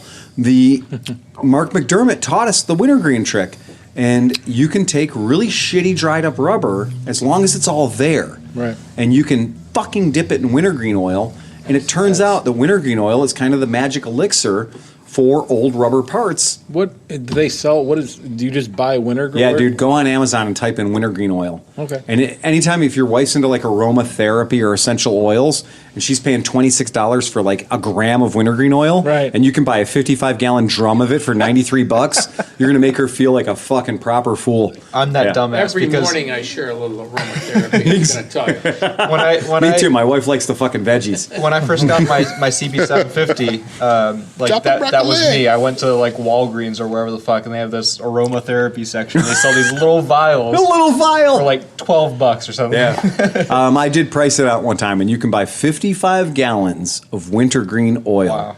It's the same place where I'm sure Wrigley Spearmint Gum buys What it. is wintergreen? It's just for $9. It's just mint oil or something? It's fucking leaves off of bullshit weeds that you can't stop from growing. Right. And they put them into a machine and they squish the shit out of it. Listen, CBD. Okay, Right. let me boil it. Let me press it down. The terms for you.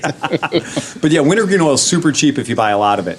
And it turns out if you have anything that's rubber in your world, it will actually do a really good job of reinvigorating those rubber items, so that they do work when they're not easy to get anymore. Should have dipped your hip in that. Yeah, I mean, Also ideally, true. That's a big thing. And Chris brings up a really good point. Under stress, this is not what we're going to do to bring back that piece of rubber that needs to hold two vibrating, heavy, life-threatening things to each other. Like, you don't use this on roller coasters and elevators. You use this when you need to Unless hold. you're like in a foreign country. Right, China, right? Exactly. Woo! Or Chinese helicopters. But yeah, you're right. Holding a stupid carburetor to a motor where the whole thing's kind of moving around together, but you're just trying to get the air from point A to point C without adding more air to it, then you're okay. I mean, honestly, we could fucking put tool dip on the intake boots, and we have. And that shit works. For a particular customer who was related to you. For the right customer. Who didn't want to spend much money but wanted his air boots sealed up. If your last name starts in Mac anything. They got black silicone douched all over them just to keep the air from... Absolutely. Absolutely. So, oh wait. That's ice. Fucking water got in my drink. But again, we do the wintergreen trick because buying new ones would be either very difficult to find or impossible. Well, I just sent Nick a thing. I found this company that makes all the old Honda rubber. They're repopping it. Oh, if it's a Honda, they're out. Oh, it's out there. Yeah, but if it's a Suzuki, Kawasaki, or Yamaha, right. Yeah, not so good much. luck. Yeah. And I think this is unrelated, but it's what those guys are doing is they're just making a silicone mold of it and casting this like 2-part urethane to make these rubber parts. I don't think that's fuel proof. And that's the whole thing is like, again, there is a point in your life where you decide I want to ride an old motorcycle, so I'm going to have to buy Rec 90. Rec 90 is a type of fuel. We call it boat gas around here. You're going to have to be at the dock buying your gas because ethanol is going to eat some shit. Yeah, right. Or it's going to last for a very short while. So, I digress. So what we've learned, though, is that both motors, a 2-stroke or a 4-stroke, can certainly blow up. We know that. Yeah. And air is your enemy. Heat is usually the problem. Is your enemy. Heat's always your enemy. But then lubrication is also another problem. Yeah. So one of the 2-strokes that I blew up was a failure due to lubrication. Right. Lubrosity. Yeah. I was fucking around with my 72 CS5, and I was playing around with trying to adjust the oil pump, but I wasn't sure if it wasn't smoking enough. So I learned that all I had to do was grab a hold of the cable and pull up on the cable for the loop pump. Right. And it would lube it up really good. Yeah, usually the carburetors and the the oil injectors are usually in a tandem. Yeah. So there'll be a banjo fitting somewhere that will turn the one cable you have for your throttle into 2 cables where your throttle cable and your oil injector pump will move at the same time. And that's good for most applications because simply saying that a motor is a 50-to-1 or a 25-to-1 or whatever mix, 2% or 4% mix, is great. But when you do oil injection, the reason they do that is because at an idle, your motor may only need 1%. Right. But at wide open throttle, you may need up to 4%. Yeah. So my dumbass did that. Yeah. But what I didn't realize is that when you pull it, it was stuck open a little bit, and then I let go, then the slack let it come off the wheel. Yes. So the cable came Totally came out of the disconnected, wheel. and it So shut now off. my pump was shut, full meter closed. Yeah. Right. Now I decided to ride it all the way out to Avon, which I made it quite handily on the residual oil left in the motor. But coming back, most 2-strokes will go about 30 miles on no goddamn oil whatsoever, and I don't know how they do it. What was left coating the Because motor. I can usually tell you that the point of I fucked up to the point of you got to pick me up is about 30 miles. Yeah. Well, I fell 7 miles short of that because that bike at a certain point, and I knew it. I knew what was happening when it was happening. Right. But I decided to run it right into the ground. I rode it right up to the point where it stopped when I got off at Rocky River. And I was like, running great. Yeah, running great. Yeah, that's the noise. Just getting thicker and thicker. And I stayed. I'm like, you stayed into it? I'm staying. Oh, you're just welding that shit together, I'm like, man. I know what happened. This motor's blown. I'm rebuilding the top end. Oh my I God. stayed right on it, all the way right into the fucking ground. When I stayed right on it, right into. I don't ever want to be your horse. Yeah, I'm like, oh man, I stayed right on it, awful. right into the ground. I'm like, horse anyway. Oh my God, that's as soon as it started happening, Allegedly. I already knew. Allegedly. I knew it was melting shit. No, it's done. Well, this was a Lake Erie loop. So I I'm get like, it, yeah. after this happened, there's no way I'm going to, it's got to come apart. It's got to come apart. I'm just trying to get home. Yeah. But I fell 7 miles short. Yeah. Hence the longest push I've ever The longest push you've ever fucking had. was This 7 is the miles. ginger. You didn't have a goddamn cell phone. Hey, so we just literally, just this minute, as though people were listening to this live. One of our podcast listeners, Big Ben, just gave us a wonderful comment on our Patreon. He goes, "You guys do a great podcast. Tech tips, bikes and scooters, bullshit, few drinks and creative insults. Who's better than you shit dicks? I say no one, and that's why you get my $10. Right. Wow. Fuck yeah. And you know what? Big Ben, God damn it, man. That's the kind of shit we like around here. Make it $11, Ben, for Christ's sake. Next time here in Cleveland. Hey, John, can you spin around and grab the bullshit like Crocodile Dundee hat that's stuck to that Zero motorcycle? No, the answer is no, he can't do that. You know what? It wouldn't be a podcast if he wouldn't kick over a fucking bottle or two. Or 10. Or 10. Excellent. So I've got the hat of shame. So here's what we got. So here's the hat of shame. If you ever see me wearing this hat, it's a fucking shame. So here's the game we're going to play tonight. In this hat, in this very hat, in mon chapeau. Fuck your hat. I have, this hat has been lightly fucked. So here's the game. I got this hat from a dead man. Now, in this hat are several recalls, motorcycle recalls that may be important, they may be not so important, or they may be the most important fucking thing you've ever heard in your life. We're going to play the game. Which company? Is it barely an inconvenience? Is it a pain in the ass, or is it the whole fucking game? Mm-hmm. So I just as a side, they keep sending me notices. They recalled the rack on my monkey. Yes. Yeah. They're Wait, saying the rack, the luggage rack. Luggage rack on my The monkey. rack you put up It's to a tiny 7 little rack. pounds on. It's like right. it's the size of your hand. 12 Right. inches, 8 inches. Yeah. It's So an A cup. It's barely a rack at all. the explanation was that it couldn't hold the weight. That they claimed, which is like 3 kilograms. No, and what I'm thinking is every asshole who bought that rack Yeah. rode somebody else Of on course. the back of that Of thing, course and you it did. snapped off. Of course it and did. there's no fucking way I'm giving that rack back. No, fuck that. Keep your rack. Because I tour on my monkey. And that's what I like to say. And that's the kind of a recall that we're going to call in our game tonight barely an inconvenience. Right. So, to my left, Daniel Kromke, would you reach into the hat of shame and pull out a recall and read it to our podcast listeners? All right, here it is. Suzuki Bergman 400, Bandit 650, Bandit 1250, GSR 600, GSX 600F, B-King, Hayabusa, GSX-R 600, GSX-R 750. That's a lot of fucking bikes. That's all of them. Gladius, Intruder Suzuki. M1800, Intruder 1500, V-Strom 1000. The motorcycles concerned were built between 2007 and 2012. Big The window. regulator/rectifier may overheat and fail to charge the battery. Consequently, the battery may not be sufficiently charged and the engine may stop. Okay. Well, that's any motorcycle. Okay, first of all, it's every goddamn Suzuki. So what they're saying is those bikes had shitty reg recs. So we call them regulator rectum fryers around here. And it's true. And what happens is they work really good until they fucking don't. And when they don't, you don't get any more electricity. Or Right. they completely blow up your LED, your fancy LED headlight, and make it glow blue And make for a it little look bit, blue for a short period of time. and then it just stops. It goes all Prince and the Revolution for a very short period of time. Turns out LED headlights don't like 24 volts. So It's the best telltale. John. Just a quick thing.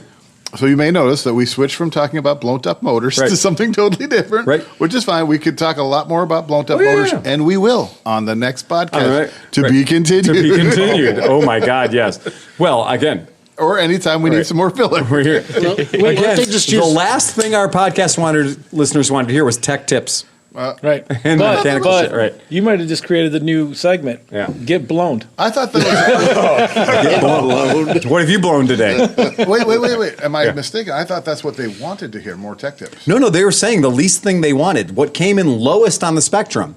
Drunken shenanigans, top tip. Oh. Bottom, absolute bottom, tech tips and mechanical. Well, let's talk info- about fucking anal. No, fucking, sorry, it was events and motorcycle area. No, tech tips Using was a up I vent. there. thought Right. Tech Tips was on top. Right, yeah. All right, so events, yeah. Okay, Anyway. so that was it. So would you say that this recall, you've heard him, yeah, you heard Daniel say, would you say that that's barely an inconvenience, something we should take care of, or holy shit, this is going to fuck me over? Anyone?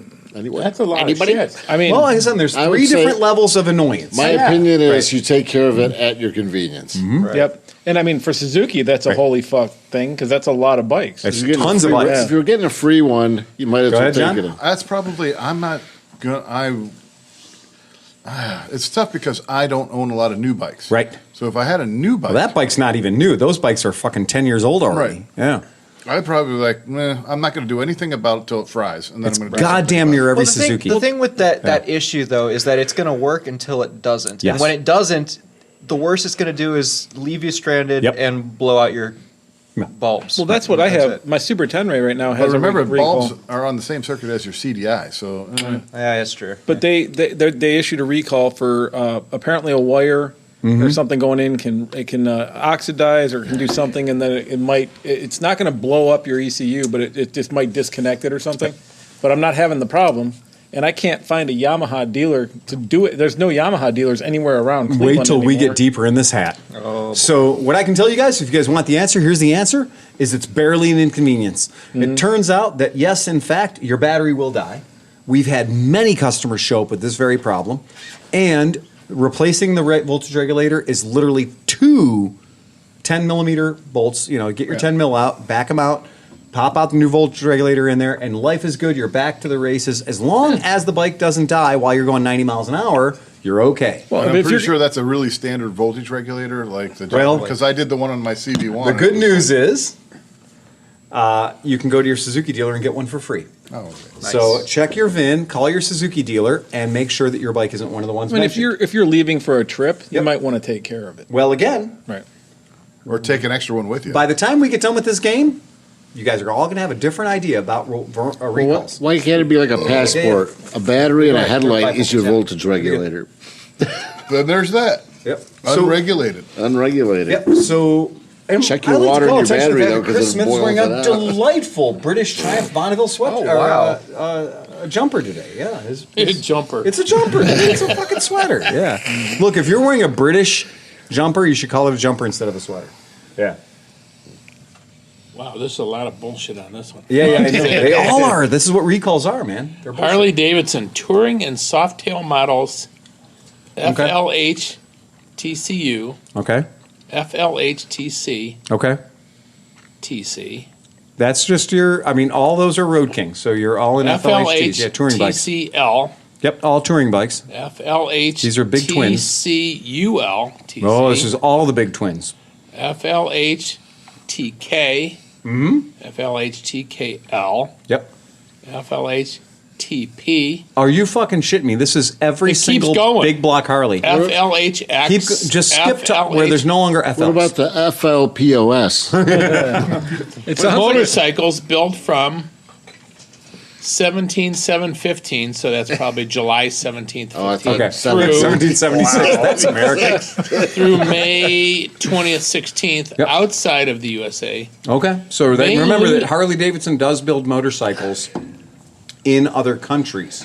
If you're May- not raising your eyebrow, you should be. May lose the ability to generate enough lift to disengage the clutch after being parked for an extended period, open parentheses, 9 beers, close parentheses.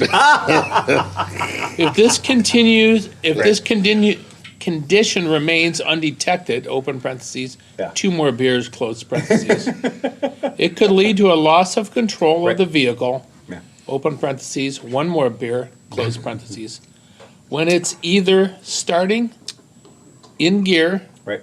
or when it's first put into gear. Yeah. So what this means is your clutch doesn't work. I would think You generating start your lift bike up, is you not a grab your good clutch, you kick it in gear, boom, it Boom. takes off on you. It takes off on you despite the fact that you're holding the clutch. What do you think? Minor inconvenience? Kind of a big deal? Or oh shit, park your bike? Kind of a big deal. That's kind of a big deal. That could Well, hurt how many somebody. beers have you had, though? If I if I know that this exists, then Yeah. I'm going to get on my bike and pump my clutch a little bit. Yeah. Well, But if I don't know that this exists and this is a problem, and I'm just Yeah, that could be a big problem. You're exactly right. You're exactly right. And that's the way it presents itself. So people who own these bikes, and check out the year of manufacturing on that.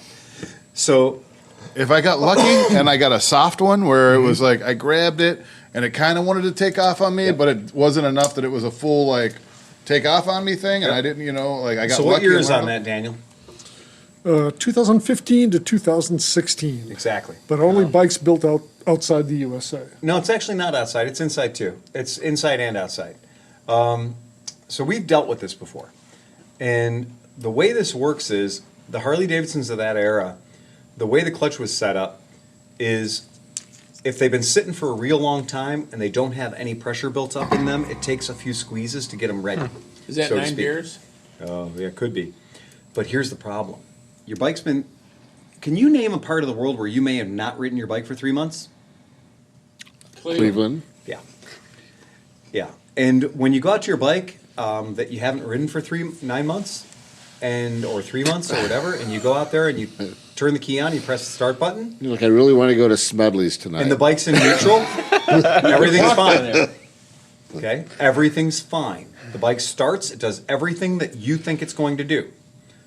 And then you pull the clutch in and you stab it into first gear. And then it has a close encounter with your garage wall. Mm-hmm. It's like an old Audi. It tries to kill you and your family. So that's what happens with these bikes. And for real, until you pump up the clutch, they do try to aggressively attack anything in front of them as soon as you put it in gear the very first time, if it's been sitting for a few months. Especially if you wicked up the throttle Yep. really good. God. Thinking, Rum, rum, rum, rum, rum. And I'm then going to take off. You pull the clutch in, you stab it into gear, and it is like you don't have the clutch in. And here's the weird thing, is if the side stands up, right? If the side stands in its, riding Retracted position. position. Exactly. The bike does not shut itself off. This is a modern motorcycle. It kind of laughs at you. It kind of does. And do you know what's worse than a 990-pound motorcycle that has a mind of its own and it's in gear despite you thinking you've got the clutch pulled in? Very little. It turns out it's a big fucking deal. Does it have a tilt sensor on it so that if it's Yeah, over once outside- the bike falls over on your leg, it will eventually stop running. Yeah, your best case Right. scenario Once is your leg's in 9 you're going to pieces, ride it yeah. into the ground Yeah. because you didn't have a clutch. Right. It's Or most likely through your gonna garage stall wall, which one of after- our customers It's did. mostly going to stall after Yeah. it tries to take off. It's going to Yeah. be like go, go, go, go. So one of our customers tried to put his bike in his pool. How did Not it work kidding. out? Not kidding. Super close to the pool. So the garage wall ended up in the pool, and the bike ended up on the garage wall. Better. Yeah. So the guy was under the bike on what used to be the garage wall, and the garage wall was in the pool. Dude, So it hold was my only the beer, garage watch this. wall. It was only the garage wall that kept him from actually going into the pool Do not use this as a flotation last device. year in like early March. So last year, right around St. Patty's Day, I bet you he decided he wanted to go ride his bike, and he instead ended up almost making it into a fucking float toy. That guy would say this is kind of a big deal. Kind of a big fucking deal. All right. Next. Nick Divitto, choose a recall. Now, these are all actual recalls. And now, to put the game in perspective, I did not go back in time 20 years to get these recalls. These are recalls that were announced Recently. this year. So, all these recalls are recalls that were just announced this year. So, go ahead, Nick. Honda models GL 1800 Goldwing and GL 1800B Bagger, types ED, Yep. 2ED, Erectile dysfunction. and 6ED. Perfect 6ED. 6ED. Year model 2001 Yep. to 2016. All right. The check valve orifice. 15 years. 15 years, dude. This is That's a correct. 15-year recall. We did the math. What orifice? The check valve orifice on the braking system, Can you say orifice again? orifice, on the braking system is susceptible to becoming blocked, resulting in rear wheel brake dragging, which is one of the issues I'm having with the Fiat right now. The brakes go on, but they don't go off. So the orifice's sphincter is not working Roaches properly? check in, but they don't check out. Unexpected braking/dragging increases the risk of a crash. No shit, Sherlock. A And- locked rear brake is really easy to ride out. And continued riding with the rear brake engaged/dragging may generate enough heat to cause the rear brake to catch fire. Do you think? Do you really think? That's amazing. How's that for a recall? So, Barely an issue. Barely an issue. I'm going to say it's barely an issue because I don't think it affects many bikes. Really? Because it's Honda, and I love Honda. And you can always trust Honda. This Honda would never hurt you. Right. But the problem is, it probably gets worse with years because people don't change their brake fluid. Absolutely. And so the older it gets, the more worse it moisture gets in it, the more likely you have the problem. I also know what it's like to have this type of situation because I had it on my CX500. No, I didn't have it on. It wasn't a front brake. It was At any rate, when that happens, what's going to happen is you're going to notice that every time you let off the throttle or grab the clutch, the bike's going to go. Urgh. Oh, it's going to nosedive. It's going to try to nosedive and stop on you. That's right. More than you want it to. Yep. It's not going to free roll like you want it to. Do you know what's really funny is when your motorcycle is suddenly acting the way you don't want it to act, what do we all do? Hit the fucking brakes. And then what happens when the thing that was bad gets way, way worse really, really fast and won't stop being worse? You have to hit it with a hammer. Yeah, you do. You have to hit it with a hammer. And it turns out all of us, everybody that's sitting at this table knows how to kick a caliper. I don't even move a 10-year-old bike until I kick a caliper. When I was taking bikes out of the IX Center show, I booted the fuck out of every goddamn caliper I moved. Little kids play kick the can. Right. Adults play kick the caliper. We kicked a caliper. I watch people I know that's supposed to know about motorcycles push a bike with a fucking seized up caliper. I was like, what the fuck are you doing? Oh, this one's hard to push. Are you new? When the fuck did you start working on vintage motorcycles? You kick that fucker. You kick it 2 or 3 times, try not to break your toe, kick with the ball of your foot, pay attention to your kids' soccer lessons. Better yet, have somebody else kick it for you. Right, exactly. Hey, do me a favor, kick that. Or carry a rubber mallet around with you. That's why I like drum brakes. Exactly. Never have to kick a drum brake. Totally stop. All right. So it turns out we here at the shop have some experience with this, and yes, it's a massive recall.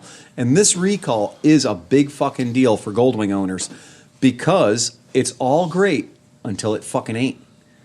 And your 15-year-old Goldwing could jump up and bite you in the ass. Where is this orifice at? It's in the master cylinder on the rear pedal. So, and the rear pedal, go ahead. Well, my question is, too, with being a Goldwing, and what I know about Goldwings is don't they usually have a link braking system? Yeah. So it's probably something in the proportioning block. No, it's not. It's in the actual initial pump. So when you think about a master cylinder, you put one up on your handlebars. Yeah. You realize that when you pull that, there's that little actuator rod that has like 3 Plunger. O-rings on it. Plunger. The plunger.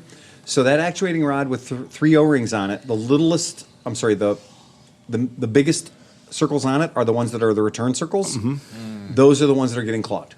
Okay. Yep. The biggest ones are getting clogged? Yeah, because the return circles are bigger than the pump circles. Oh, because low velocity then. They have to be low velocity. Yeah. Right.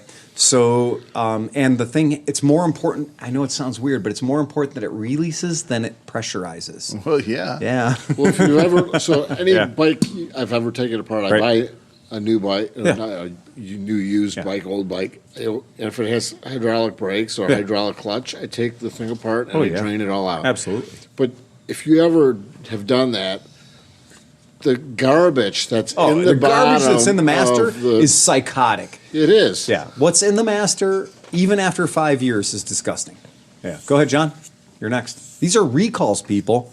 This is shit. This that is could real kill world you. stuff. We're not making this up. We're not making this up. This We're is not all making this by the up. manufacturers. So this relates to Yamaha, the MT-03, the YZF R3. The MT-03, that's our new bike that we love, the MT-03, 320 cc's. Okay, yeah. Yep, the R3, right? The affected vehicles were manufactured between 2015 and 2017. Yep. Possible defective hose on the radiator. We have one in the room with us. A leak. That is not the bike in question. That's a squealy fucking bullshit belt. Yeah. Or that's a brake. That's the brakes locked up. That guy's repoing a car. He's got the ass end drag. He's got the ass end in the air. Front-wheel drive. He's dragging. It's a front wheel drive car. He's lifting it by raising Not the his ass, unit. and it's He in doesn't give a gear. shit. And it's dragging the tires. Can hear this sound. No, seriously, there's a squick, squick, squick, squick, squick sound, and that is because a car's being repoed back up in the air, front wheel drive car, and the front wheels are locked in fucking park. Hey, guys, you get it all from Cleveland Moto, I guarantee it's baby. from CMAJ around the corner. Make your fucking payments. All right, yeah, go ahead, John, read it. Yep. So anyway, the affected vehicles were manufactured between 2015 and 2017. Possible defective hose on the radiator. A leak from the radiator hose may allow coolant to escape and get into the rear tire. So you've got slippy stuff coming out of your radiator spraying onto your rear tire. This could cause the rider to lose control over the vehicle, leading to an accident. So this is very much the case. I mean, I've been in circumstances where I've hit what was either diesel fuel or most likely antifreeze on the roadway where a previous vehicle had come along and blown its guts out and laid down. So for anybody who doesn't know, antifreeze is extremely slippery. It is. That's a property of antifreeze because it actually lubricates some things and stuff inside the cooling system. But if you hit antifreeze on the roadway, you're down. It wants to throw you down. Yeah. Now your bike is spraying its own coolant onto the rear tire. On your rear tire. Yeah. Yeah, we've had one come in this way. Eeks. So it turns out kind of a big fucking deal. Yeah. It's initially, I would like to say it's a minor inconvenience or barely an inconvenience, because you usually see a puddle under your bike. Right. Are you going to need a hearse after? You might, depending on. So if this fucker blows while you're riding, which is a kind of a high temp, high stress situation on a 320, because 320s are working a little harder. That's a little motor. It's working harder than a lot of other bikes. Let's hope it presents as just a dribble first and gives you a little warning sign like, hey, here's what's going on before you're going full Ricky. We had one come into the shop that had not a fucking drop of coolant in it as a result of this. And so this is a recall, right? So it's a recall. Again, contact your manufacturer. They'll take care of the shit for free. How do you not notice that you just lost how many, like a liter and a half or something of coolant? Yeah, it's about a quarter. And then you're going to blow a head gasket. Well, when you got no coolant in, shit happens super fast. Yeah. So liquid-cooled bikes with no liquid, that's a cruel mistress. Okay, Steve, take us to the next level. Are we keeping these? Or No, you can throw them away. Yeah. Just don't put them back in the hat. Yeah. We're not. You got a short one? Oh, yeah, you got a short one. Short ones are good. Harley Davidson, Dyna Lowrider. The Dyna. Oh, the Dyna. The vehicles affected were produced between January 2014 and April 2016. Of when? Oh, yeah. Oh, so 2 years, right? So 2 years and a couple of months. The ignition lock may be damaged by engine-generated vibration, cause the engine to stall unexpectedly. If this happens in traffic, it could lead to an accident. Hey-oh. So this is a Dyna. So this is almost the end of the Dyna series. So the Dynas are kind of going away. Softails are replacing them. And to describe the situation, the ignition assembly, the actual real ignition assembly where your key goes, well, in Harley Davidson, the key doesn't really go there. That's the device that turns whether or not your key's in it if you haven't secured it. I would say the Chinese ignition assembly. Yeah, right? And so they do get shaky, and all of a sudden... The nub. They don't make electrical contacts anymore. They don't make electrical contacts anymore. They quit fucking connecting, and you lose electricity to your spark plugs. It's the weirdest thing. I will tell you, as a person that has had this happen to them on a bike that we had here at the shop, I took it out for a ride. Customer complained about the problem. We fucking couldn't figure out the problem. I mean, we went through this thing like mad. We couldn't figure out the problem. The guy left our shop and said, I got 3 blocks from your shop, and it fucking did it again. Wow. You guys are full of shit. So I immediately, again, he pushed the bike back here. I jumped on the bike, and I rode it for 2 days, and it eventually did it. It eventually presented itself. So this thing was a diagnostic nightmare. I fucking hated it. But it did fucking show its ugly head. Well, it's not a problem if you come out of the bar after 9 drinks. The problem is if you come out of the bar and after 9. And you flip it on and it won't start. Yeah. But if you flip it on and it starts and you're driving it and you're in a turn, you hit go a to bump. Power out of the turn, you hit a bump, and all of a sudden the engine dies. That's what he complained. You of. lose power, and that's a big deal. Situation. So it was a really weird one, and go ahead, Sleepy. Well, just before you do that, anybody who owned anything with a Lucas ignition system knows what that's like. Or maybe recalls should have happened. Right. That's it. All right, Steve. I probably should have told people I've never learned to read. Oh, okay. I'm kidding. No. All right. Yeah. Riff, man. That's Riff. a big one. Piaggio, Scarabeo, okay. Aprilia, and Derby. Right. Type, number of model. Oh, yeah. Okay. Oh, great. Do I really You don't need to read them all. It's all the scooters. It literally is everything Piaggio ever produced. Just tell them the years. Where are the years? Vehicles manufactured between 2008 and 2010. Again, all the vehicles. All of them. All of them. That's why it's a brick of letters. Everything bigger than a 125. Right. Yeah. Are affected. At raised temperatures, the fuel pump impeller might jam and give rise to stalling difficulties or cause the engine to stop while in motion. This is one of my favorite recalls in the history of time. Yeah. This is what the BV500 was doing until I decarbureted it or Catalyzed it. it. So this is the problem. Now, I can dig down in here, and Honda has the exact same problem. BMW had the same problem too. It's not to the manufacturer; it's to the people that built the fuel pump. So the people that built the fuel pump, the plastic impeller, that's the propeller inside the fuel pump that spins around when you put electricity to it and moves the gasoline from the point of low pressure to the point of higher pressure. So that impeller, it turns out, was made out of a particular type of plastic that when it would get warm, got bigger. And when it got bigger, it wouldn't move inside its housing anymore because fuel pumps, water pumps, have to be a pretty tight tolerance between their, the spinny bit and the not so spinny bit. Because they have veins and they have to make fairly they got to make pressure closely to the housing around them. Right. So what happens is when the veins get bigger, they stop moving. And the fucking things quit moving at the worst possible time. Now, here's the way the symptom presents itself. You start the bike in your garage, life is good, you fire the bike up, you drive it to work, everything's cool. Never fails. Everything's literally cool. Literally, everything's great. You stop on your way to work, though, because this day you got to put gas in your bike or you got to buy a coffee or whatever. You stop, turn the bike off, go inside to get a sandwich. Heat soak. The heat literally comes out of the motor, goes into the gas tank, right? Heats up the fuel, and that little impeller gets a little bit, like you said, a blonde one. Just a blonde one bigger. Red. Yep. Red one for sure. Oh, yeah, red one for sure. Gets a red one bigger. I'm in a happy place now. Yeah. And then when you come out and turn the key on, the fuel pump can't spin. Right. Well, then the fuel pump can't spin. What happens? It gets angry. Right? And all those positives, all those electrons and all those neutrons, they don't go around anymore, and then let all the smoke out of your fuel pump. So it turns out this is a big problem with Hondas. There are quite a few Honda scooters that have this problem. There's some BMW scooters that have the problem too. But if it presents as, I rode my bike here, I tried to ride my bike the rest of the way, it didn't work, and then 30 minutes later when the tow truck shows up, the tow truck driver walks up to your bike, turns the key on, presses the start button, and the fucker starts. Right, so and you look like a dipshit. These are external pumps? No, internal. Well, yeah, they're inside the pump. They're just a little tiny Mitsubishi or not motor that you'd see in any fuel pump anywhere. That's just a normal DC fuel pump, except for the fact that the impeller is just a little bit too closely machined to the housing size. And the impeller expands, but the housing doesn't. Because that one Honda fuel pump on like the Ruckus. Yep. It has to be something of a piston pump. Or a diaphragm. That's a plunger. That's a diaphragm pump. Yeah, that's a diaphragm pump. And the Because it Ruckuses clicks. and the Metropolitans. Yeah. All right, guys, I got a good one for you. Honda CBR 300RA, 2015, 2016.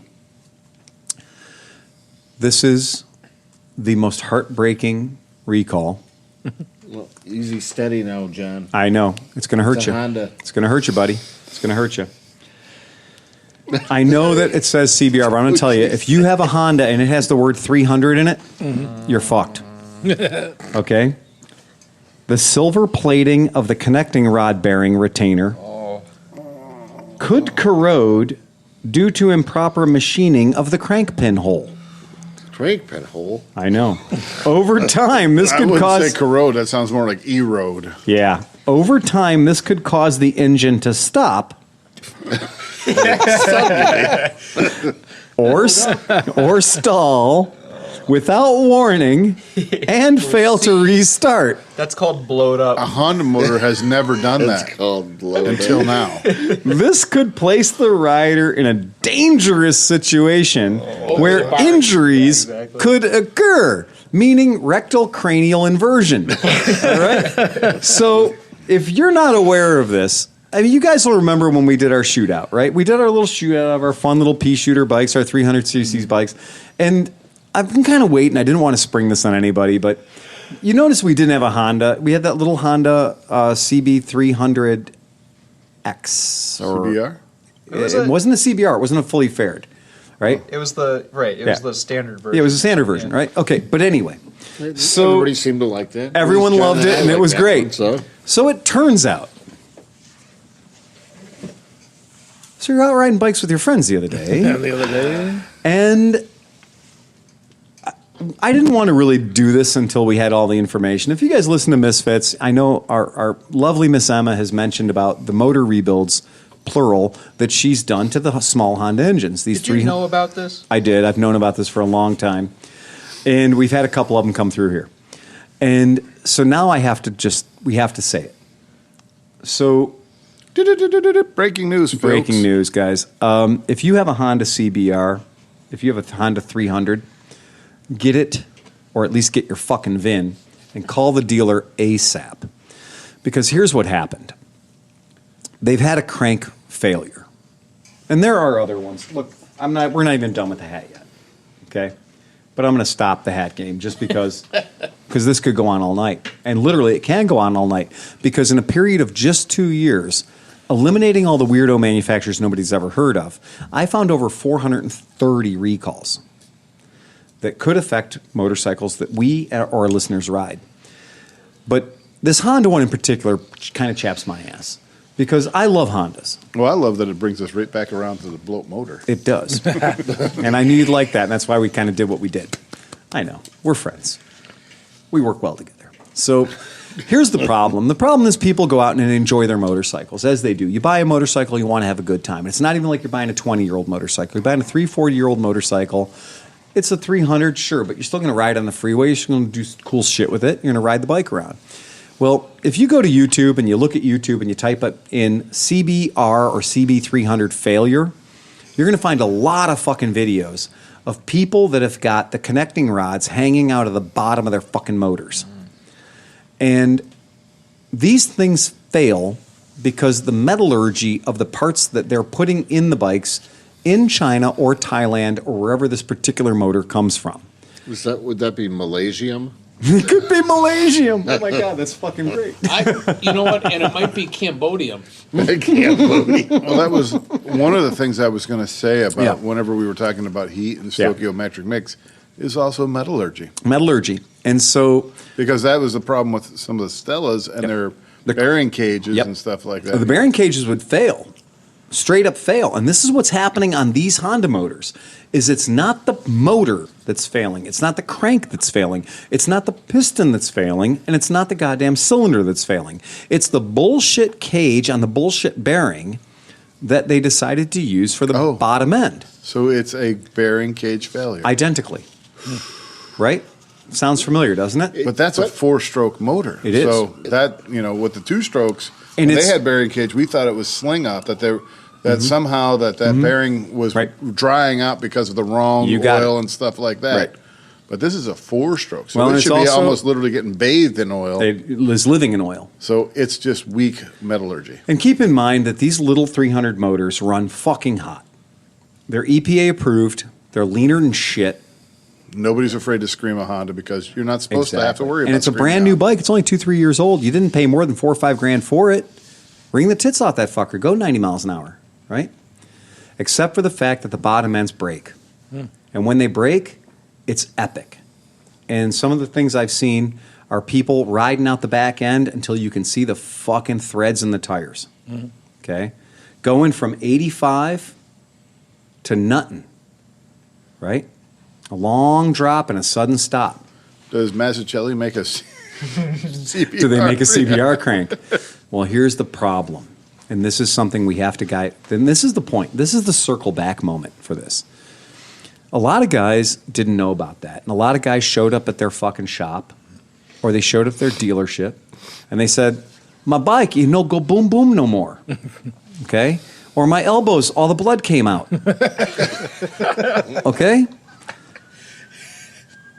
And they usually met somebody like me that was like, man, you feel fucking stupid, don't you? Right? Or they met somebody that didn't know that there was a recall on these machines. Because unless you're working at the goddamn dealership and unless you open up the fucking technical bulletins, the technical service bulletins, unless you open those up and read them, you may not know that there's a recall on that machine. Right. And you may tell the guy that because he installed his own fucking, Puco Vinci pipe on the back and he drilled out his fucking jet, or he fucking put on a goddamn E-Prom he bought off of eBay to make his fucking bike run cooler or run more powerful or whatever, or he installed some aftermarket horse shit to his bike or changed the sprocket 19 different ways from Sunday so he could do sick fucking wheelies, right? You may tell this guy that he done fucked his own hat, but he may be an innocent fucking victim in this situation. So they try to cover it up until they can't. No, I mean, any company tries to cover it up until they can't cover it up. I'm not going to rule that out, but here's what I am going to tell you. What the factory hath assembled, let no man rebuild. In the old days, you could rebuild a motor 9 times, and that son of a bitch should work 9 times. Mm-hmm. But today's market... 7. Yeah, okay, 7, for sure. You didn't get to 9 by accident. It's cross-industry, though. I mean, I think what you're going to say... Yeah. What is Emma? Go ahead. I don't care what you say. I want to know what Emma says. Well, I don't... Again, when the motor was built originally at the factory, most of the time it was built by a robot. That robot will not fuck up. A 13-year-old. A 13-year-old holding a really, really smart impact driver that knows how many turns to make it before it stops and knows what the torque should be before it stops. Yeah. The impact driver that drives in those bolts is smarter than the person holding the impact driver. I don't think torque has ever been an issue. It's torque, it's counts of turns, it's everything. I'm going to tell you, I've been in these factories. I've watched them build motors. I've been in many different factories and watched a lot of different motors being built. Stuff that would make you go like, wow, that shit is old school by today's standards. Or that robot has 9 fucks to give, right? Like, that's not right. Seriously, when I see different motors being built in different arrangements and different circumstances, what I learn is that some companies believe in a human being turning a wrench to a certain feeling and going, yes, that's the right tension. And then other companies say, this robot tells this robot's dick how many turns to make. Yep. And it's every single time it's the exact same way. And it can detect a cross thread. It can detect a fucking loose hole. It can detect all these things and go, uh-oh, red light comes on, motor gets stopped, throw that one away. Yeah. But the commonality between go ahead. The commonality between all those recalls, you could have a robot that assembles it perfectly, and it might be perfectly assembled. Right. But what did they assemble it with? Exactly. The parts that they assembled it with now weak you're link. exactly right. So the failure point is not the robot. The failure point is the shit inside the motor because it wasn't up to standard. Keeping the parts up to a standard is where things fall apart. Now, the robot built it the first time. But unless I take that motor and send it to the robot again, you're fucked. You're not going to do it as because well as the robot. Johnny fucking $13 an hour over here is not going to put that motor together the second time. Plus, he's hung over a little bit. And he's working with lowest bidder gasket kits. Well, we're talking about the big end bearing on a crank. Yes, we are. So how do you change the big end bearing on a crank? You replace it with a new crank. Well, or you have to press the crank apart. Well, you replace it with a new crank. Well, okay. We all know that. You put a new crank in. Preferably, I would do a whole crank assembly. But the point is, you got to undo 1,000 fasteners to get to that crank. Take it all apart. Exactly. And so when you undo 1,000 fasteners and scrape off 15 gaskets and get to where that crank is, and you replace that crank in there, huh? How much can I make doing these? Doesn't even matter. You're undoing all of those perfect torques. Honda is going to pay you the least number of hours possible, so you're already pissed off about it. Yeah, like 500, maximum $500 as a dealer to rebuild. What you would take and do it in your living room for 14 hours, they're going to pay you 3 or 4 hours to do. Yep. So you're already pissed off about it because now you're going to make less billable hours on this motor rebuild than the fucking 6 tire changes you could do instead. Rip it apart, slap it back together, and try to give them a taillight warranty. Good luck. Exactly. Now here's the problem.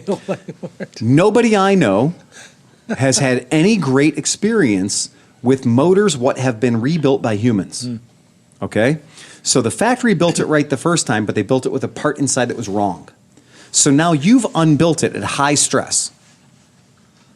I mean, high heat. I mean, boom. That's how you unbuilt it.